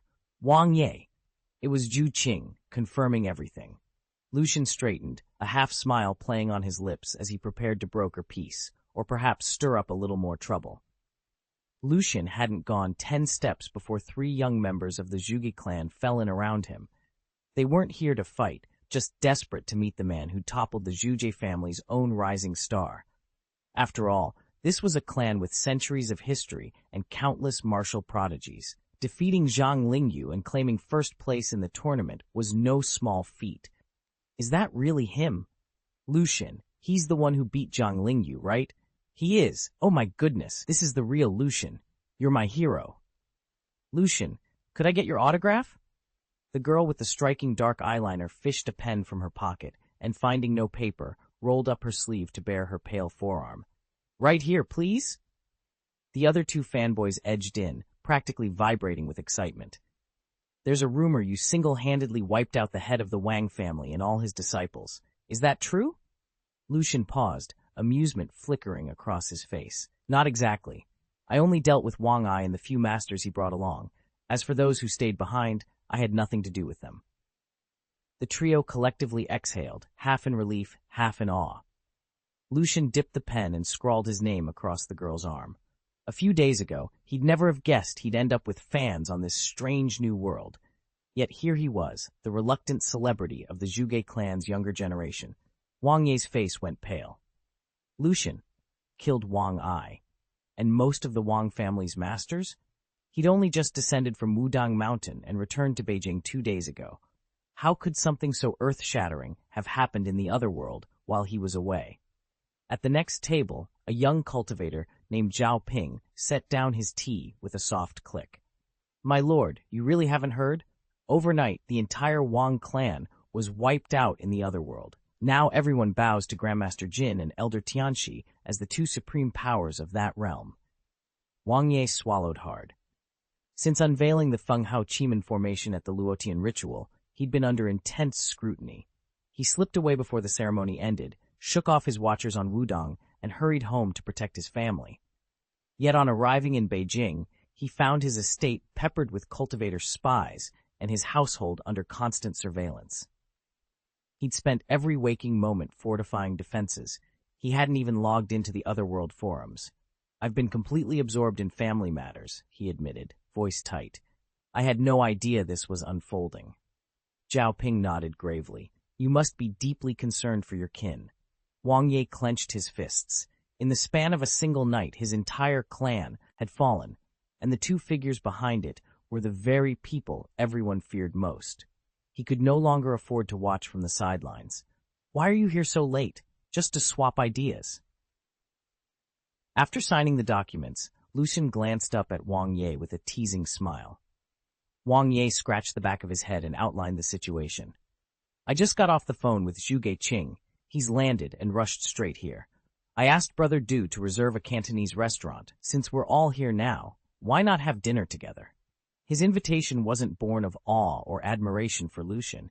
It was simply good manners, especially after Lucian had borrowed a large sum from Jin Yuanyuan earlier, and then run into her brother, Jin Baobao, by chance. Politeness demanded he reciprocate. Knowing Wang Ye's straightforward nature, Lucian would be at most surprised, never inflating his ego. Very well, Lucian replied smoothly. Taoist Wang has been so hospitable, I can't very well refuse. Let's go. He nodded once, decisively. Lucian had come for a Feng Ho Chiman exchange and wasn't about to walk away empty-handed. Hearing this, Wang Ye let out a silent sigh. He knew it hadn't been out of extraordinary kindness, just proper courtesy. Still, a niggling unease tugged at him. Tonight's gathering felt too coincidental. He couldn't shake the premonition that danger, or at least trouble, was lurking in wait. Sir. Wang Ye hesitated. He wasn't sure how to voice his concern, but he knew he had to try. Mr. Wang, the car's full. I'll have to call for another one, Duguay announced, pulling out his phone. Wang Ye had brought along 4 guests, and with 6 of them in total, the 5-seater he'd ordered wouldn't do. Lucian stepped forward, his gaze settling on the sleek Mercedes. Without a word, he laid a hand on its roof and murmured, "Mimicry transfiguration." In an instant, the standard 5-passenger sedan lengthened and reformed, its paint deepened to a mirror-like gloss, its body stretching into the unmistakable silhouette of a Rolls-Royce Phantom extended. Polished chrome accents gleamed in the afternoon light. Everyone stared, mouths agape. Lucian simply smiled and opened the door. Please get in. As the guests climbed aboard, Wang Ye and Duguay exchanged astonished looks. Rumor held that this apprentice-level spell could mimic anything from horse-drawn carriages to airplanes, assuming you knew how to drive them. Otherwise, turning into a giant eagle might be the safer choice. Wang Ye cleared his throat, recovering first. That was impressive, Lucian. He tucked his hands into his coat pockets and let out a low chuckle. Just a little demonstration. Imagine the profit if someone could transfigure cars like this for real. With that, Lucian settled into the plush rear seat, and the newly fashioned Phantom purred to life, gliding away from the grand tournament grounds in effortless luxury. Boss Wang, your connections are unbelievable. Brother Du's voice cracked with excitement as he watched Lucian effortlessly transform the Mercedes-Benz into a gleaming Rolls-Royce. His eyes nearly bulged from their sockets. He wasn't alone. Wang Ye and the three representatives of the Zhuge family wore identical expressions of astonishment. None of them had ever witnessed such potent magic. In this world of great clans and sects, profit was usually earned through legitimate enterprises. The Tianxia group dominated its namesake realm. The Wangs, Lus, and Gaos each maintained sprawling corporate empires, and even the powerful Quanqing network ran countless registered businesses. Relying on magic for theft or illicit schemes would only draw the attention of formidable enforcers like Natutong, and that rarely ended well. But a spell capable of turning a car worth merely 100,000 or 200,000 into a priceless luxury vehicle? Such a marvel could, in a single moment, propel its wielder to the forefront of global industry. It truly lives up to being the best of the best, one of the Zhuge scions whispered, eyes fixed on Lucian. Their awe was palpable as they realized they were witnessing something that could change the balance of power forever. Lucian settled into the back of the stretched black Rolls-Royce alongside Zhu Qing, the afternoon sun glinting off its polished chrome.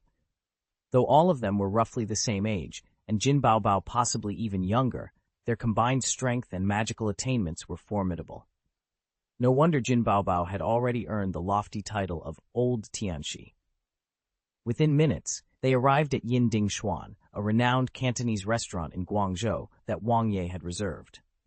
Once everyone was seated, Lucian reached into his inner robe and produced a narrow, ivory-white talisman edged with golden script. "Master Wang," he said calmly, "would you like the Tongqian talisman?" Wang Ye, who just raised his teacup, spluttered mid-sip. Tea arced through the air as Zhu Qing and the other four diners stared at Lucian in stunned silence. This is the genuine Tongqian talisman?" Wang Ye gasped, wiping his lips. Lucian offered the talisman with a steady hand. "Not a 10 yuan knockoff you pick up in some back alley stall. The real thing, sealed by the Celestial Bureau. In exchange, I'd like your sorcerer's manual." For a long moment, the restaurant fell silent, except for distant clinks of porcelain. Then, slowly, Wang Ye reached out, his expression a mixture of awe and calculation. He knew this was no ordinary bargain. This was destiny. Chapter 514, Wuhou Sect Samadhi True Fire, Part 1. "You're already so formidable," Wang Ye said, "so why would you need me to teach you another Taoist technique? It won't do you any good, and frankly, I have no interest in the Tongqian Ru." He waved aside the scroll Lucian had offered. A flicker of surprise crossed Lucian's face. His psychic senses confirmed Wang Ye's honesty. Indeed, Wang Ye truly believed his own Feng Hao Qimen art to be ill-suited to Lucian, and he had no desire to learn the Tongqian Lu, one of the legendary 8 mystical arts. Had something gone wrong with Feng Hao Qimen? Or did Wang Ye fear that mastering an art of such renown would attract bloodthirsty adversaries? The first guess seemed likelier. While the other mystical arts might carry risk for most practitioners, this one was especially perilous. And if Wang Ye were genuinely afraid of danger, he wouldn't have claimed the Tongqian Lu earlier. His formidable reputation told Lucian otherwise. Lucian pressed on. "Then tell me, what does cultivation mean, if not to delve deeper into the unknown and forge ahead, step by step? I intend to push myself further than anyone has before." Wang Ye regarded him calmly, as though weighing his words. The rugged lines of his face betrayed neither eagerness nor fear, only certainty. A tense silence fell between them, broken only by the distant sound of rushing wind outside the chamber. Lucian knew that whatever answer Wang Ye gave next would determine the course of his journey toward the ultimate mysteries of the Wuhou Sect's Samadhi True Fire. "I intend to study every school's Tao, distill their finest techniques, and weave them into my own practice. Any faulty methods will be discarded, only the essence remains." Noticing that Lord Wang had no further interest in the Tongqian scroll, Lucian slipped it back into his satchel. Drawing on the strengths of countless sects, that really is audacious. The three disciples of the Zhuje family exchanged impressed glances. Their own sect's teachings suddenly felt narrow and unsophisticated by comparison. Zhuje Qing, his sharp fox-like eyes flickering, mused silently. To absorb wisdom from hundreds of schools, this golden youth harbors grand ambitions. I doubt our alien realm will know peace if he continues like this. But what did gathering the strengths of 100 sects truly entail? Lucian would have to pore over each family's Taoist doctrines, and no sect would willingly hand over its treasured secrets. Yet his unconventional boldness made it clear he would not be constrained by tradition. They say Tong Tianlu coveted Jin Baobao of the Wang family and plotted to seize him for her own ends. In self-defense, Jin Baobao slaughtered the entire Wang household, but on closer inspection, the truth appears more complicated. By all accounts, Jin Baobao emerged from the clash unscathed. He must have held the absolute advantage in that battle, enough to utterly dismantle the Wang family's standing and deliver them, broken and defeated, to the 10 elders and Nandotong for judgment. Yet rather than parlay their downfall into a formal trial, he chose outright slaughter, eradicating every last member on the spot to preempt any future schemes. From a purely personal standpoint, I'd admit I'd do the same. Eliminating the threat at its root is the surest way to sleep easy at night. But on the grand stage of the alien world's politics, such finality carries risks of its own. It disrupts the delicate balances that hold entire factions and even entire star systems in check. Had the venerable old Heavenly Master been in Jin Baobao's place, I'm convinced he wouldn't have opted for total annihilation. He would have found a subtler resolution, one that neutralized the Wang family's threat while preserving the wider stability of our realm. That, I believe, is the lost art in all of this. Lucian realized that, in Jin Baobao's eyes, his own safety outweighed the fragile stability of this alien world. If anyone stood between him and his plan to unite the hundreds of clans, he would eliminate the obstacle, no matter how much blood was spilled. He turned to Wang Ye. I see you've run into the same kind of trouble I have. You're not interested in the Tongqin Ru, right? Hand over your Taoist manual, and I'll solve your problem, cleanly and for good. Lucian rolled his eyes. Wang Ye's plight was nothing more than child's play. The Wang family had already paid dearly. Once Lucian publicly aligned himself with Wang Ye, no one here would dare harass him again, unless they fancied a disappearance worthy of the Wangs. Wang Ye hesitated, then shook his head. Thank you, but I can handle this on my own, and that Taoist text, I really can't give it to you. I hope you understand. Lucian surveyed him for a long moment, then sighed. Very well, good luck. With that, he left Wang Ye to his own devices, and the offer was quietly withdrawn. He was convinced that Lucian's intervention could finally solve his most pressing problem. Yet apart from Lucian, no one in the Fengho Chimin circle was willing to act so boldly. He refused to harm his own younger brother, and besides, the Fengho Chimin technique had been handed down from a Wudong elder. Although no strict rules forbade him from passing it on, he felt he had no right to do so lightly. Think it over, Lucian said, handing Wang Ye a scrap of paper. Call me whenever you decide. Here's my number. After a brief pause, he retrieved the babble urn and set it carefully before Zhuge Qing. Zhuge Qing, he continued, would you consider exchanging your Wuho Chimin for my Tongqian Rui? With the Fengho Chimin off limits for now, obtaining the Wuho Chimin from the Wuho sect would at least let him lay a solid foundation. Then, once he finally acquired the Fengho Chimin, he'd be able to progress far more smoothly. After all, the Wuho Chimin is itself one of the world's premier Taoist methods.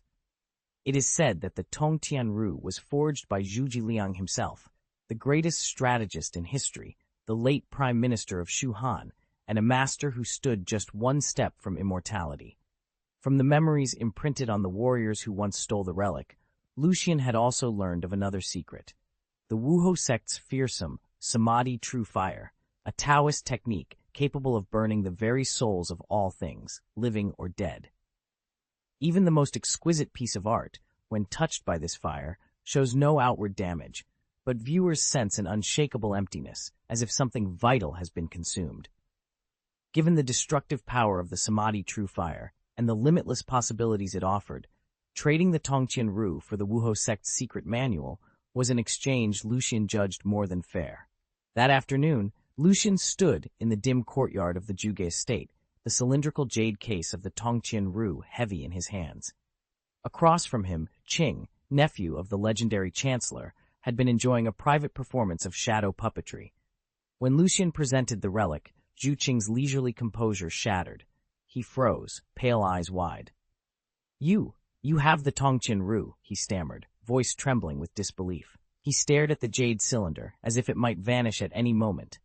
"I never thought I'd see it again." Lucian inclined his head calmly. "In exchange," he said, "I bring you this." From under his cloak, he withdrew a rolled parchment sealed with the Wuhu sect's blood-red wax. The complete teachings of the Samadhi True Fire, encoded by their Grandmaster himself. Zhuge Qing's breath caught. He reached out but hesitated, glancing from the scroll to Lucian's unflinching gaze. "This fire, it's said to consume more than flesh and bone. It devours the soul, leaving nothing but hollow shells." He swallowed hard. "Are you certain this is what you want?" Lucian met his concern with quiet resolve. "Power is a double-edged sword, but without it, we remain at the mercy of forces we cannot control." A long silence fell between them, broken only by the rustle of bamboo leaves overhead. At last, Zhuge Qing lowered his hand and accepted the scroll. "So be it," he whispered, sealing their pact with a solemn nod. "May the spirits watch over us both." With that, the exchange was complete. The courtyard's hush seemed to pulse with latent energy, as if the very world had taken a breath and waited to see what would come next. Although the Wuho sect had never specialized in talisman crafts, acquiring the Tongtian talisman would give them an immense advantage. They already excelled in Chiman formations, the Spirit Chronicle techniques, the Pu Swan formulas, and Bajiquan, but adding a premier talisman to their arsenal would elevate their standing even further. Such a prospect was undoubtedly tempting, but Zhuge Qing could not decide a matter of this magnitude on his own. He would have to confer with his father and the sect elders before giving his final word. "Ahem, Master Jin, your proposal is sudden," Zhuge Qing said, clearing his throat. "I'm afraid I can't answer on the spot. Allow me to speak with my father this evening. I'll give you a definite reply before nightfall." Lucian Jin inclined his head. "Very well. If your father wishes to discuss details, he may contact me directly." Zhuge Qing bowed. "Thank you. In the meantime, Master Jin, your Tongtian talisman." He reached for the glowing seal, then hesitated, his expression tightening with reluctance as he handed it back. Lucian offered a reassuring smile as he received it. "Keep it safely, Master Zhuge. I have every confidence your father will see the value in our agreement." For a long moment, Zhuge Qing's hand stalled in midair, the talisman suspended between them. His brow furrowed as he fought the inner conflict playing across his features. He hesitated for a moment, then set the Tongtian talisman gently in front of Lucian. "We should wait until my father gives his approval." In his mind, the deal was already settled. How could the elders refuse? Even if he slipped the talisman into his own hands now, or stayed up all night studying its inscriptions, it wouldn't change the outcome. He'd been telling himself that over and over. Yet common sense won out. He couldn't take the talisman prematurely, nor could he sneak a peek at its secrets. If negotiations went south, Jin Baobao would seize on that breach as grounds for attacking the Wuho faction. Lucian hid a wry smile as he watched Zhuge Qing, realizing the young man hadn't been fooled. He quietly withdrew the Tongtian talisman. One must always have a solid reason for such actions. Otherwise, it's impossible to feel at ease. If Zhuge Qing couldn't resist and open the talisman, Lucian could count it as done. Even if the Wuho sect objected, he could simply delve into Zhuge Qing's memory and extract the technique himself. In Lucian's mind, it was perfectly fair. Zhuge Qing would have read the talisman, and Lucian would have claimed the skill from his memories. But if Zhuge Qing chose not to read it, forcing the matter would leave Lucian embarrassed. He paused, reflecting on both Wang Ye and Zhuge Qing. They were truly exceptional. Wang Ye's casual, pure-hearted nature meant his refusal of the talisman came from genuine lack of greed. Zhuge Qing, by contrast, was a deep thinker with ordinary human desires. He craved the power of the Tongtian talisman, yet he restrained himself through deliberate, rational self-control. Lucian admired him. People like Zhuge Qing, who master their impulses so completely, were even rarer than the most virtuous saints. Lucian still found himself drawn to Prince Wang. There was something about the young noble that reminded him of Zhuge Qing. Glancing at the two men, Lucian offered a quick nod. "All right, it's getting late. I'll be on my way. If you need anything, or if there's news, just let me know." Before either of them could respond, Lucian's figure blurred and vanished from the courtyard. The next morning, Lucian's phone rang. On the other end was Zhuge Qing's calm voice. "Mr. Jin, my father would like to meet you. He'll be on the noon flight this morning." Lucian stretched and leaned back in his chair. "No need to make a fuss. Ask him to wait at home. I'll drop by as soon as we're done here." He tapped the screen, ending the call, and then, without a moment's hesitation, teleported away. In his hotel room, Zhuge Qing stared at his own reflection in the window. He mumbled to himself, "Beijing to Zhejiang in an instant. That's well over 1,000 kilometers. Unbelievable." There were teleportation methods among domestic Taoist sects, the Huode school's fire escape technique, for instance.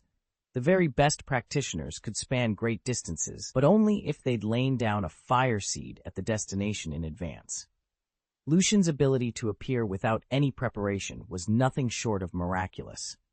Master Guangxing's legendary Jin Dun Luguang technique was said to teleport its user up to 500 kilometers in an instant, but only if they'd prepared the necessary talismans in advance, and only at the cost of tremendous energy. Over time, the method was lost to history. Of course, there were whispers that a few mages in distant lands had tinkered with their own teleportation magic, yet even among them, only a handful could cross a single city. For context, Britain stretches just 900 kilometers from top to bottom. "Father," Lucian said into his phone, "Jin Baobao insists on speaking with you in person." He ended the call and immediately rang his father, Zhuge Gong. Before Lucian could even greet him, the familiar voice of Jin Baobao came through. "This is Jin Baobao. I've arrived to meet the head of the Zhuge family." "Already?" Zhuge Qing, Lucian's mother, murmured in surprise, then quietly hung up the line. On the other end, Zhuge Gong set down his own phone and laughed. Waves begetting waves, as they say. Brother Jin's teleportation skills never cease to astonish. To think he dashed from Beijing to our Zhuge village in the blink of an eye. Behind his calm smile, Zhuge Gong's mind raced. It appeared that Jin Baobao's boasts were no idle brag. His power, it seemed, remained an unfathomable mystery. I need to watch my words carefully from now on. Lucian still harbored doubts about Jin Baobao's power. Could she really match the legendary old Tianxi? He'd never seen her fight, and many of the great sects and noble houses shared his skepticism. The younger disciple gossiped eagerly, placing Jin Baobao on a par with the old Tianxi, but Lucian wasn't convinced. Rumors had swirled since the Tianxiahui annexed the Wang family. Whispers claimed that Wang Ai and several of his sect's masters were slaughtered in the purge, and that Jin Baobao, perhaps alongside hidden Tianxiahui elites, had aided in the massacre. Yet all his doubts evaporated the moment he saw her teleport more than 1,000 miles to the very heart of Zhuge village. Unfazed by the Wuhu sect's famed Chiman formations, layered from the outer walls down to the village core, she appeared with an uncanny calm, cheeks unmoved, pulse steady. In that instant, Lucian realized the truth. Jin Baobao didn't merely rival the old Tianxi, she had surpassed them. After all, few could penetrate the Wuhu sect's legendary Chiman arrays unscathed. And yet there she stood, proof that her strength reigned supreme. Unless he held the proper authorization, not even an itinerant Taoist elder could slip through those protective formations and materialize inside the ancestral hall. Lucian offered a polite bow. "Master Zhuge, you flatter me. That little diversion I demonstrated is nothing compared to the Wuhu sect's true art of Chiman formation." He flashed a confident smile and folded his hands in a respectful salute. In these circles of prestige and pedigree, face mattered above all. If he threw himself at Zhuge's feet or publicly admitted his inferiority, he'd only weaken his bargaining position, and he still needed that Tongtian talisman. A modest show of skill would suffice to keep the deal moving without inviting unreasonable demands. He let the Wuhu disciples carry on in their ornate sedan chairs, nodding graciously as they escorted him. From his clandestine soul-probing of countless travelers, Lucian already knew the sect's home lay in Zhejiang's Zhuge village. In fact, he could have teleported straight there, dispatched a runner ahead to inform the village elders, entered under the disciples' escort, and been led to Patriarch Zhuge before sundown, but he chose restraint. Rushing in wasn't necessary, at least not yet. Lucian appeared at the edge of Zhuge village in a single instant, his presence marked by a ripple of spirit energy that washed over every hut and courtyard. Narrowing his focus, he located Patriarch Zhugong's exact position, then threaded his way through the Wuho sect's protective formation and materialized before him.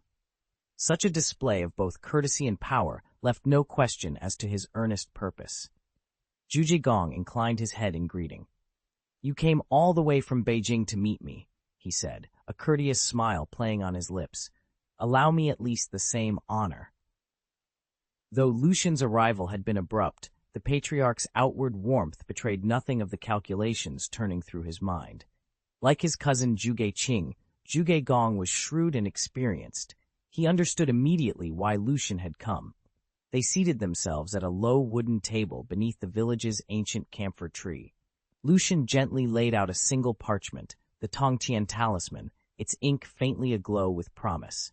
He kept a hand poised above it, as if ready to reclaim it at a moment's notice, yet his gaze remained patient and unwavering. Zhuge Gong gave him a measured nod. "I trust Zhuge Qing has already informed our patriarch of your proposal," he said. "What answer has he reached?" The pledge now lay open between them, awaiting the patriarch's decision. Zhuge Gong's eyes narrowed. "The Tongtian talisman is indeed one of the most potent Taoist arts, but our Wuho sect specializes in these unconventional techniques.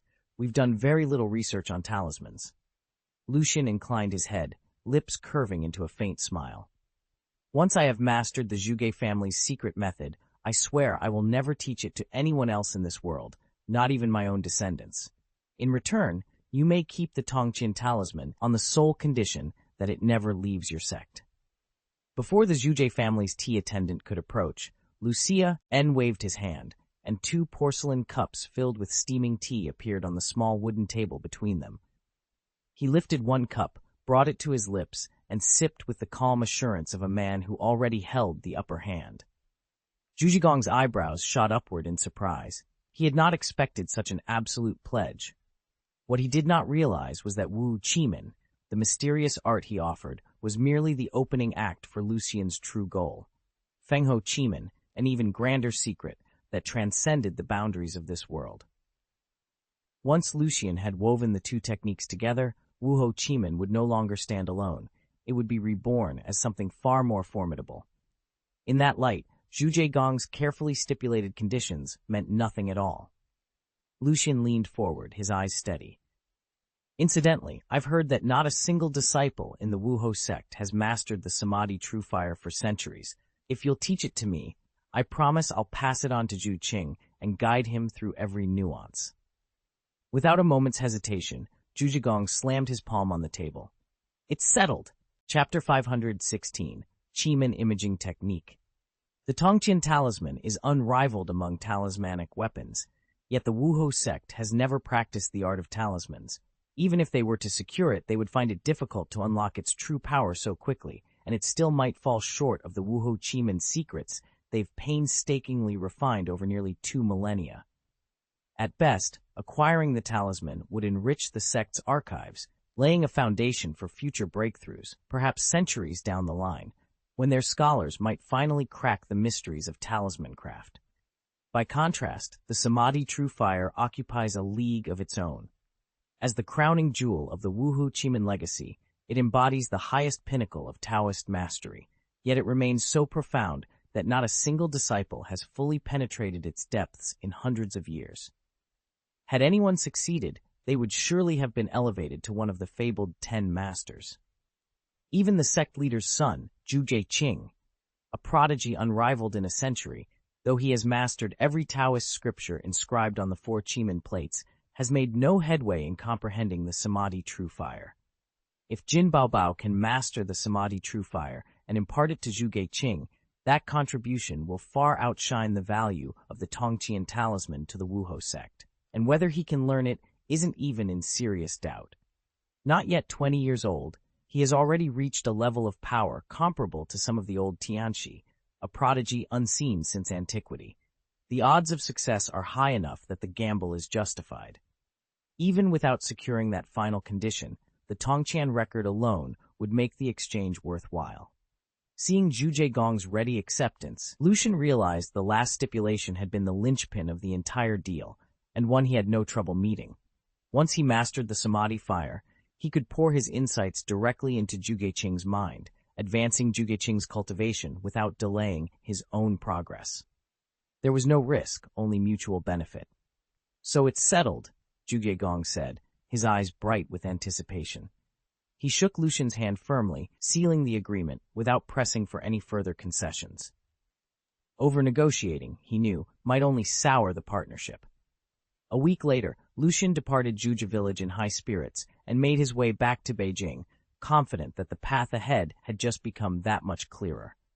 Lucian stared at the final instruction floating before him, hardly believing his luck. "I didn't expect this. I actually got such a reward." When he first delved into Wuho Chimen, he assumed it was just a more powerful variant of the familiar five-element techniques. After all, the elemental spells Zhu Qing displayed at Luoqian Dajiao had struck him as unremarkable.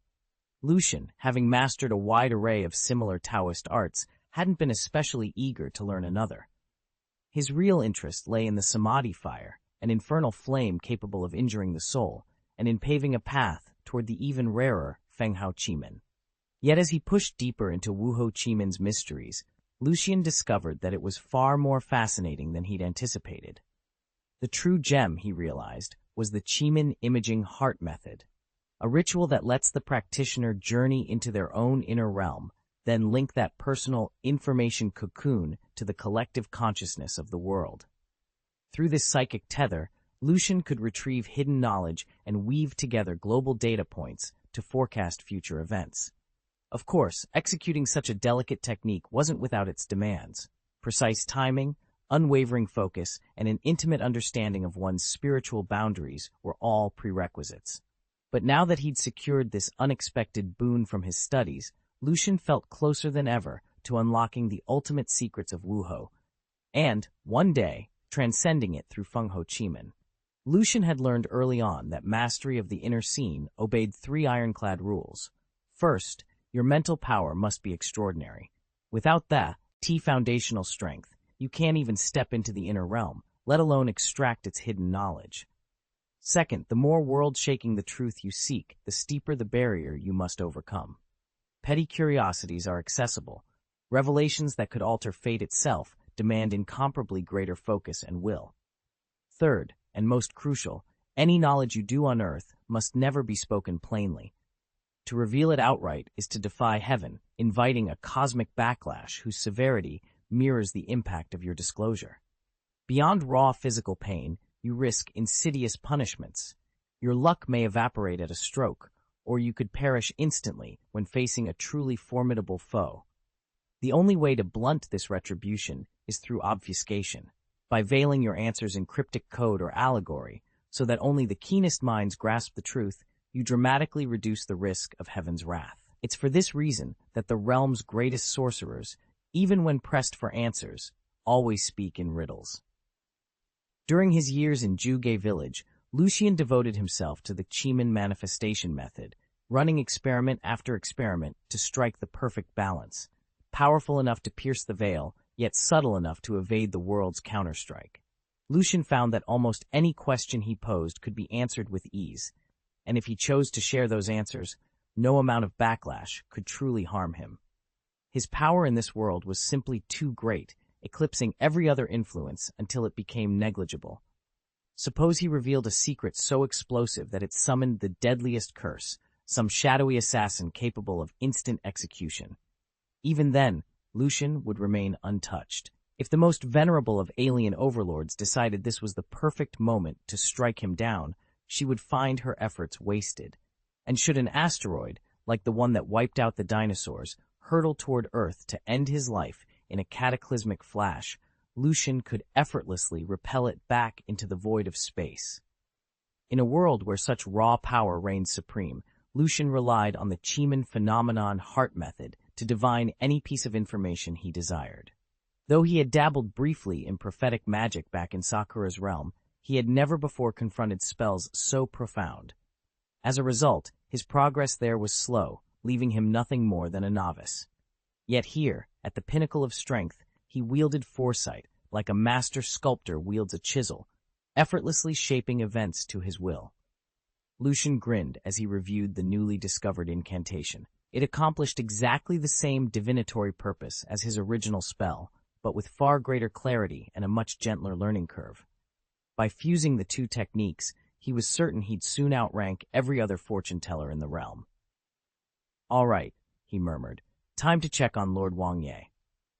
The Wuho Chiman method had already yielded a few intriguing surprises, and now his ambition flared for the far more potent Fenghao Chiman. Closing his eyes, he invoked the Chiman imaging heart technique. Instantly, he slipped into his inner sanctum, a pocket dimension where thought and magic intertwined. Within that lucid mental landscape, Lucian sent out a probing question. Where was Lord Wangye right now? Almost before he finished the thought, an image bloomed in his mind. This was exponentially faster and far safer than a mundane tracking spell, which could be resisted or blocked by anyone skilled in divination. He focused again and made out two more figures beside Wangye, Zhang Chulan and Feng Baobao. They had apparently located Na Du Tong, the mysterious artifact or person they'd been seeking. Satisfied, Lucian reversed the spell and with a flash of light, teleported straight to their sight. When his vision cleared, he found Wangye and his companions in the midst of a tense standoff, deftly handling a pair of watchers who'd been tailing them. Lucian had planned to step forward, greet Wangye, and press the issue of the Fenghao Chiman, but Wangye showed no signs of coming discussion. All the same, Lucian knew that even if Wangye himself wasn't interested, the powerful Wudong faction backing him certainly would be. And that was a conversation Lucian intended to have. As long as the conditions held, success still seemed almost certain. Then, in an instant, Lucian froze. Fascinating. What is this? The 72 transformations of earthly evil. He watched in disbelief as Lord Wang, one of the most formidable warriors in the alien realms, outranked only by the 10 lords, fell before what appeared to be a mere underling. Not even the chaotic Golden Watch, with its power to slow time itself, could turn the tide. And this so-called minion wasn't what it seemed. It could melt into clouds of bees, flies, and mosquitoes, hiding in plain sight through cunning illusion. Lucian had probed the souls of countless beings and never encountered any alien capable of such Taoist sorcery. At most, they could alter their features or assume another's identity. Yet here was a pretender wielding all 72 transformations, and doing so with devastating effect. What puzzled him most was that, after besting Wang and the mighty Fenghao Chiman, the impostor had simply ignored him. If their plan was to eliminate the greatest threats first, why spare Lucian? And how had someone less powerful than old Tianchi come to best a champion only a hair's breadth below the 10 lords? Questions swirled in Lucian's mind, even as the dust settled, and every answer he could conjure only deepened the mystery. Chapter 517, Transform Me into a Prince, second update, Chi Men Manifestation. Lucian stepped into the chamber, intent on revealing the stranger's identity. Instead, his eyes were drawn to a colossal fireball hovering in midair. He paused, stroked his chin, and sighed. Divining its origin was tempting, but he hesitated. Unleashing his power now would only announce his presence. Sure, he could shatter the orb, but the feedback from such a public display of magic could be disastrous. Random misfortune, inexplicable hostility, even a stray bolt of lightning. Best to hold back. He muttered under his breath, "Elmhead, with all your cryptic hints, you'd think I'd have a clue by now." From a vantage point on the second floor, Lucian watched Wangye and Zhang Chulan slip away, then saw the ancient sorcerer, recently shrunk to mosquito size, snap back into human form. Frustration prickled at him. If the old man's riddles were supposed to guide him, they were doing a lousy job. Just as he finished his complaint, a voice whispered from the shadows behind him. Lucian froze, every muscle tensing. The fireball pulsed ominously, and the chamber's air grew electric. Whoever was lurking in that darkness had been watching, and now that Lucian knew they were there, the balance of power had just shifted. He spun to face the hidden presence, ready for whatever, or whoever, would step into the glow of the blazing orb. Lucian's voice rang out quietly but firmly. "Tell me, Elder, are you really the Taoist priest from Wudong Mountain? Since when did Wudong masters master the art of sudden transformation?" Before the old man could reply, Lucian, moving as silently as a shadow, appeared directly behind him. The startled elder spun on his heel, stepping away in alarm. When he recognized the newcomer, his brow furrowed. "It's you!" Indeed, throughout the spirit realm, no one was more famous or more feared than the young man called Luotian Dajiao. He'd taken first place in the Grand Ascension trial and seized the Tongqian Rui. He'd slain the Wang family's patriarch and dozens of rival cultivators who had tried to steal that legendary token. Even during the Great Dajiao ceremony, he'd slipped into the spirit ranks disguised as a bird, simply to observe. Lucian shrugged, tone cool. "My identity is none of your concern." With that, the old priest's body shimmered, feathers sprouting in a blur of light. In the next instant, he darted upward as a sparrow and shot through the open window, vanishing into the night. Lucian watched him go, clenched fists whitening at the knuckles. The elder's age, his fear upon seeing Lucian's face, and his strange choice of escape left no doubt in Lucian's mind. The priest knew exactly who he was dealing with. And Lucian had no intention of letting him slip away so easily. According to Wang Ai's recollection, the 8 great magical arts were each invented by a legendary figure of the past. 1. Zhang Huaiyi of Dragon Tiger Mountain. 2. Tianyang, Grand Swordmaster of Liangshan. 3. Zheng Zibu of the Maoshan Celestial Sect, late Qing Dynasty. 4. Zhou Sheng of Wudang. 5. Ma Benzai, Master Armorer of the Heavenly Forge Hall. 6. Ruan Feng, the Wandering Cultivator. 7. Gu Jiating, the Ancestral Warlock. 8. Duanmu Ying, the eldest daughter of the Jishitang of Foing. Among them, an elusive Taoist elder, later revealed to be Zhou Sheng himself, secretly taught Zhou Yifeng the arcane Fengho Qimen technique and mastered transformations far beyond the ken of ordinary warlocks. "You're fond of shapeshifting," the old man observed with a sly grin. "Very well, I will teach you the true art of metamorphosis." Lucian drew upon the transformation techniques he had once glimpsed in the realm of fairy tale. In an instant, feathers sprouted from his skin, and he soared upward as a great golden eagle. He dove straight for the sparrow, perched on a nearby branch, the sparrow being the old Taoist master in disguise.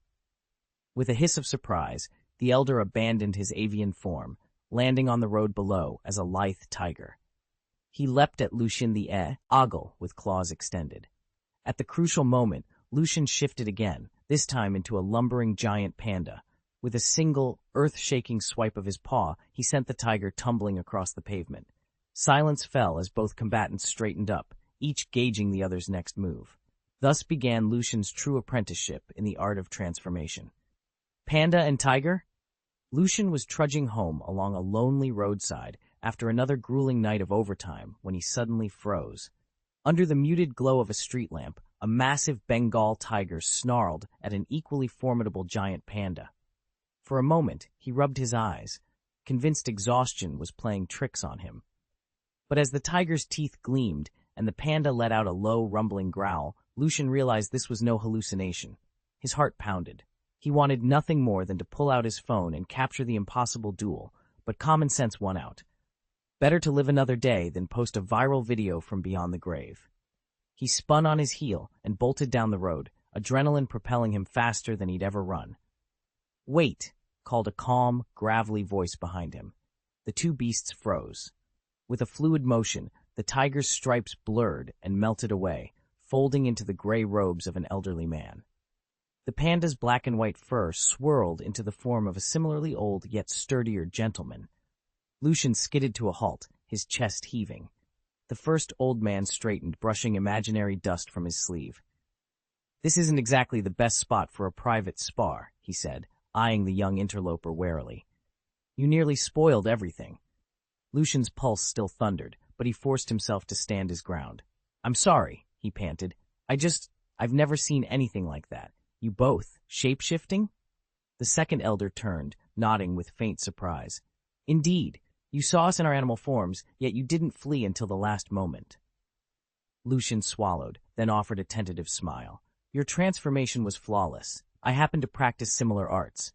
I thought, we might exchange techniques. There's no harm in learning from one another, right? The first old man studied Lucian's earnest face. A slow grin crept across his weathered features. Very well, he said, but if we're trading secrets, we do it properly. No more roadside theatrics. With that, the trio stepped off into the shadows, ready to share and perhaps challenge each other's mastery of the ancient art of change. Lucian waited politely as the old man began to turn away, then spoke up in a calm, measured voice. Excuse me, sir, are you Master Zhou Shengzhou, the founder of Fenghao Qimen? The old man froze in his tracks. Slowly, he pivoted to face Lucian, his lined features unreadable at first. Then his eyes narrowed, a glint of warning and something darker flickering in their depths. If I were Zhou Shengzhou, he said coldly, what business would you have with me? Lucian met the founder's gaze without blinking. Nothing more than to learn the Fenghao Qimen you created, Master Zhou. Of course, I understand the value of such knowledge. Name your terms, and I will gladly meet them. Zhou Shengzhou studied the young man for a long moment, as if weighing both his sincerity and his worth. Until now, Lucian had assumed that the great masters behind the 8 wonders were long gone. Discovering that Zhou Shengzhou lived was more than he had dared hope, and it meant he no longer needed to track down intermediaries like Xiao Wang. Here, at last, was the source of the art itself. Silence stretched between them. Outside, a faint breeze rustled the leaves, but within that quiet courtyard, everything seemed to hinge on the old man's next words. All the souls he'd been tracking, whether the legendary 8 wonders of old or the 36 bandits he'd once sworn friendship with, were assumed dead. Now it seems some of them may still be alive.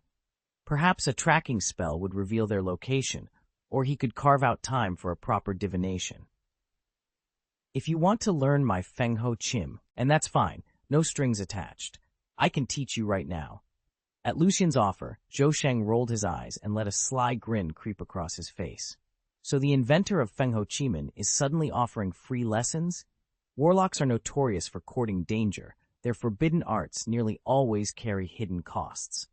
Fenghao Qimen, in particular, claims the power to manipulate every transformation in the world, to let one's innate qi command the 72 cosmic phases and crown its wielder period king. But with such power comes an unrelenting flood of the world's essence, a revelation so vast it shrinks the self and breeds doubt in reality, in one's own identity, and in everything around you. Lucian's hands trembled as he brushed a strand of hair from his forehead. He had aimed to seize control of every force in the world, and instead, his spirit had become ensnared in the inner realm, trapped beyond escape. Madness lurked at the edge of his senses, whispering that he might never emerge. Years earlier, Lucian had forged the Fenghao Qimen, a secret cultivation technique of unparalleled power. He had slipped back to the mist-clad platforms of Wudong Mountain under the cover of night, intent on bequeathing it to his fellow disciples and establishing a formidable legacy. But the technique's potency proved catastrophic. One by one, eager students shattered their own minds in their attempts to master it. All hope seemed lost until Wang Ye appeared. Wang Ye was no ordinary disciple. His talent and mental resilience surpassed every practitioner Lucian had ever encountered. By chance or fate, the technique accepted him, and at last the legacy of Fenghao Qimen lived on. Over the years, Lucian examined every nuance of its power. He understood better than anyone that even the revered old Tianxi, celebrated genius though he was, would risk insanity by probing its depths. Now, standing before him was a new challenge, a golden boy of surprising strength, hunger glittering in his eyes. He demanded both the Tongtian scroll and the secrets of Fenghao Qimen. Lucian watched the young man's ambition flare, knowing that such fierce desire in an untested soul was a recipe for disaster. Still, if he refused, this upstart would become an even greater threat. With a measured breath, Lucian made his choice. He would teach him. If the path drove the youth mad, that madness would be his alone, and any chaos that followed could be laid at the doorstep of his unchecked ambition. Lucian felt a flush of embarrassment, then squared his shoulders. All right, let's do this. And if you ever need anything else, Just let me know. He was a little surprised by how readily Zhou Sheng agreed, but he didn't dwell on it. From Wang Ye's cautious tone, he knew that studying Fenghe Qimen carried hidden risks. Still, Lucian trusted his own strength, both physical and mental. He wasn't some weakling lost among the aliens of this world. If Zhou Sheng and Wang Ye could take on the challenge, so could he. Chapter 518, Breakthrough in the Zhoutian Realm, Prototype of the Inner World, Update 1. If it's the Fenghe Qimen you want, I'll give it all to you. Zhou Sheng strode forward, Bagua formation in hand, and thrust his palm toward Lucian's brow. Lucian didn't flinch. No matter how fierce Zhou Sheng's attack, it couldn't truly harm him. As Zhou Sheng's fingertip neared the center of Lucian's forehead, a surge of spiritual force entered Lucian's inner world, flooding his mind with every scrap of knowledge about the Fenghe Qimen. Almost instantly, a Bagua diagram materialized beneath Lucian's feet. His spirit dove into the depths of his nascent small world, merging with the overwhelming tide of information. I understand it now, he breathed. In that instant, Lucian saw clearly why Wang Ye had refused to trade and why Zhou Sheng was so eager to teach him unconditionally. The shockwave of new knowledge was immense, but instead of destabilizing him, it only strengthened his core. Lucian felt his spirit resonate with the principles of the Fenghe Qimen, every piece of arcane wisdom weaving into his cultivation. This power, it's extraordinary, he murmured, a confident smile touching his lips as the boundless potential of his breakthrough spread through his inner realm. It's nearly impossible to uncover anything here without wearing iron shoes, but somehow I slipped in without effort, Lucian muttered, his eyes scanning the shifting currents of arcane energy around him.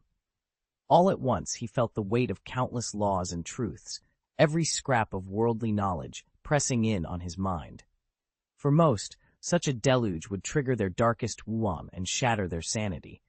Only someone like Lord Wang, born under the Tao, raised in the principle of Wu Wei, effortless action, could erect a mental barrier strong enough to withstand this onslaught.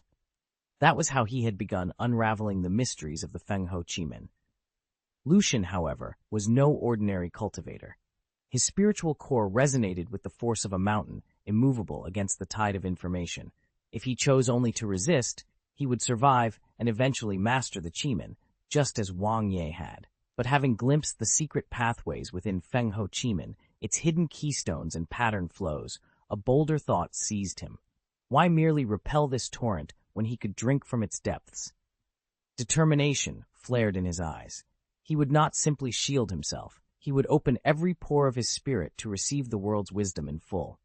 In this moment of rare convergence, Lucian resolved to absorb the swirling knowledge entirely and to emerge, unbroken, as its master. Lucian had set out on two parallel paths, one to grow ever more powerful, the other to forge his own world.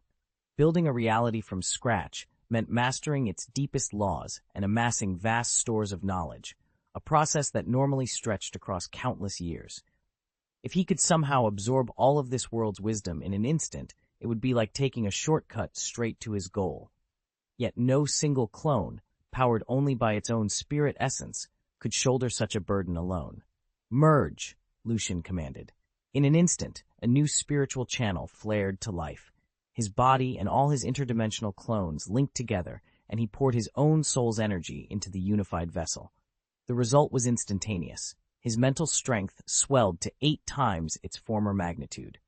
Bolstered by this surge, Lucian no longer recoiled from the onrush of arcane truths. He cleaved open a void within his consciousness and began to draw in the world's hidden knowledge like a magnet. As the flood of information streamed through him, the fundamental structure of reality and its governing laws gradually revealed themselves. He saw how forces intertwined to uphold existence itself. In the parlance of the Fenghe Qimen, Lucian was now guiding the Zhou Tian, the celestial cycles of heaven and earth. With that power at his command, the first stones of his own world were at last taking shape. Lucian sat at the center of his inner void, methodically reconstructing every rule and structure he'd just absorbed.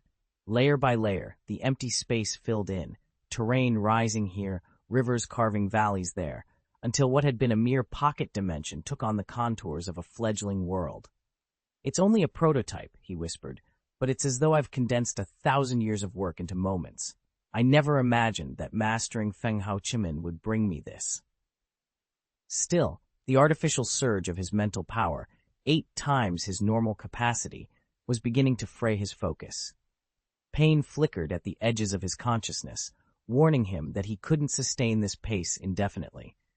With a reluctant, controlled breath, he eased back the torrent of spiritual energy holding his creation together. Absorbing every scrap of knowledge from even this primitive world was beyond him for now, but simply forging its blueprint was a blessing he hadn't dared hope for. A thrill of possibility warmed him.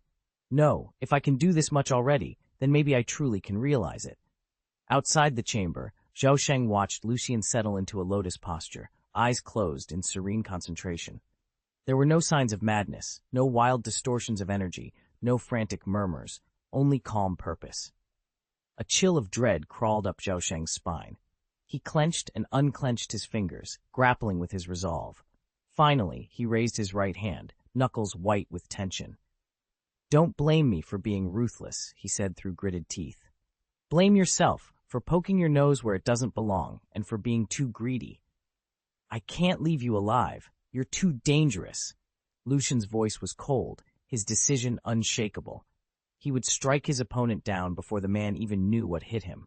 It went against every moral fiber in his body, but for the safety of himself and the entire Wudang sect, there was no other choice.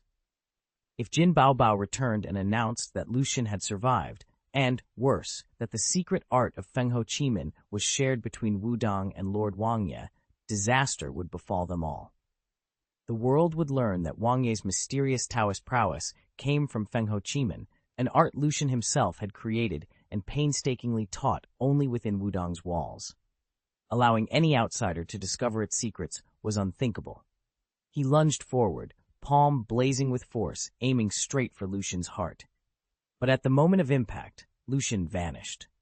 The attacker's outstretched hand passed through empty air, and with a sudden, wrenching pull, he found himself ripped out of the familiar courtyard. When he finally regained his footing, he stood in a realm of swirling mist and jade pillars that vanished into the clouds above. A colossal bronze bell hovered at its center, inscribed with arcane symbols that pulsed with pale light. His eyes widened in astonishment and dread. This was the fabled Dingzhong Palace, the very heart of Feng Hao Chimin, and now he was trapped within its confines. The king had already placed the Zhongzhong Palace firmly under his control, and then kept pushing the boundaries of his Chimin, determined to envelop every enemy within its field and unleash its full magical might. But such an approach was fundamentally flawed. No one could blanket the entire world in Chimin energy without eventually harming their own body. He decided to warn Prince Wangye, "Stop fixating on extending your Chimin outward and turn your attention inward, especially to your heart. Cultivate your innate chi, learn to command the 72 house that bind heaven and earth, elevate yourself to the rank of Hao King, and master the power of change. Only then can you wield true, limitless strength." Yet now, to his horror, the entire realm had fallen under someone else's Chimin, and even his own spells lay completely suppressed. "Immobilize him." Lucian's voice rang out. A clear, commanding shout echoed through the air. Instantly, unseen chains of force lashed around Zhao Sheng's limbs and torso. He roared, summoning every ounce of strength and pouring his way into breaking the bonds with his Feng Hao Chimin technique, but it was useless. Not an inch could he move. As the final echoes of the command faded, Lucian's figure solidified before him, eyes blazing with quiet authority. "Zhao Sheng, tell me, how should I deal with you?" Lucian stroked his chin, a sly smile playing on his lips as he regarded Zhao Sheng, who floated helplessly within the tiny realm he had just forged. This was only the prototype of his true pocket dimension, far from perfect, yet already astonishingly powerful. He had shaped the very laws of this world from scratch. Any enemy he lured inside would find Lucian's spells amplified beyond their usual strength. Even a black dragon, normally immune to magic and capable of devouring every spell cast against it, would be bound by the rules of Lucian's creation. Within this embryonic universe, the dragon's devouring magic would falter, leaving it vulnerable to the young sorcerer's will. Lucian's grin widened. "So Zhao Sheng, what do you think?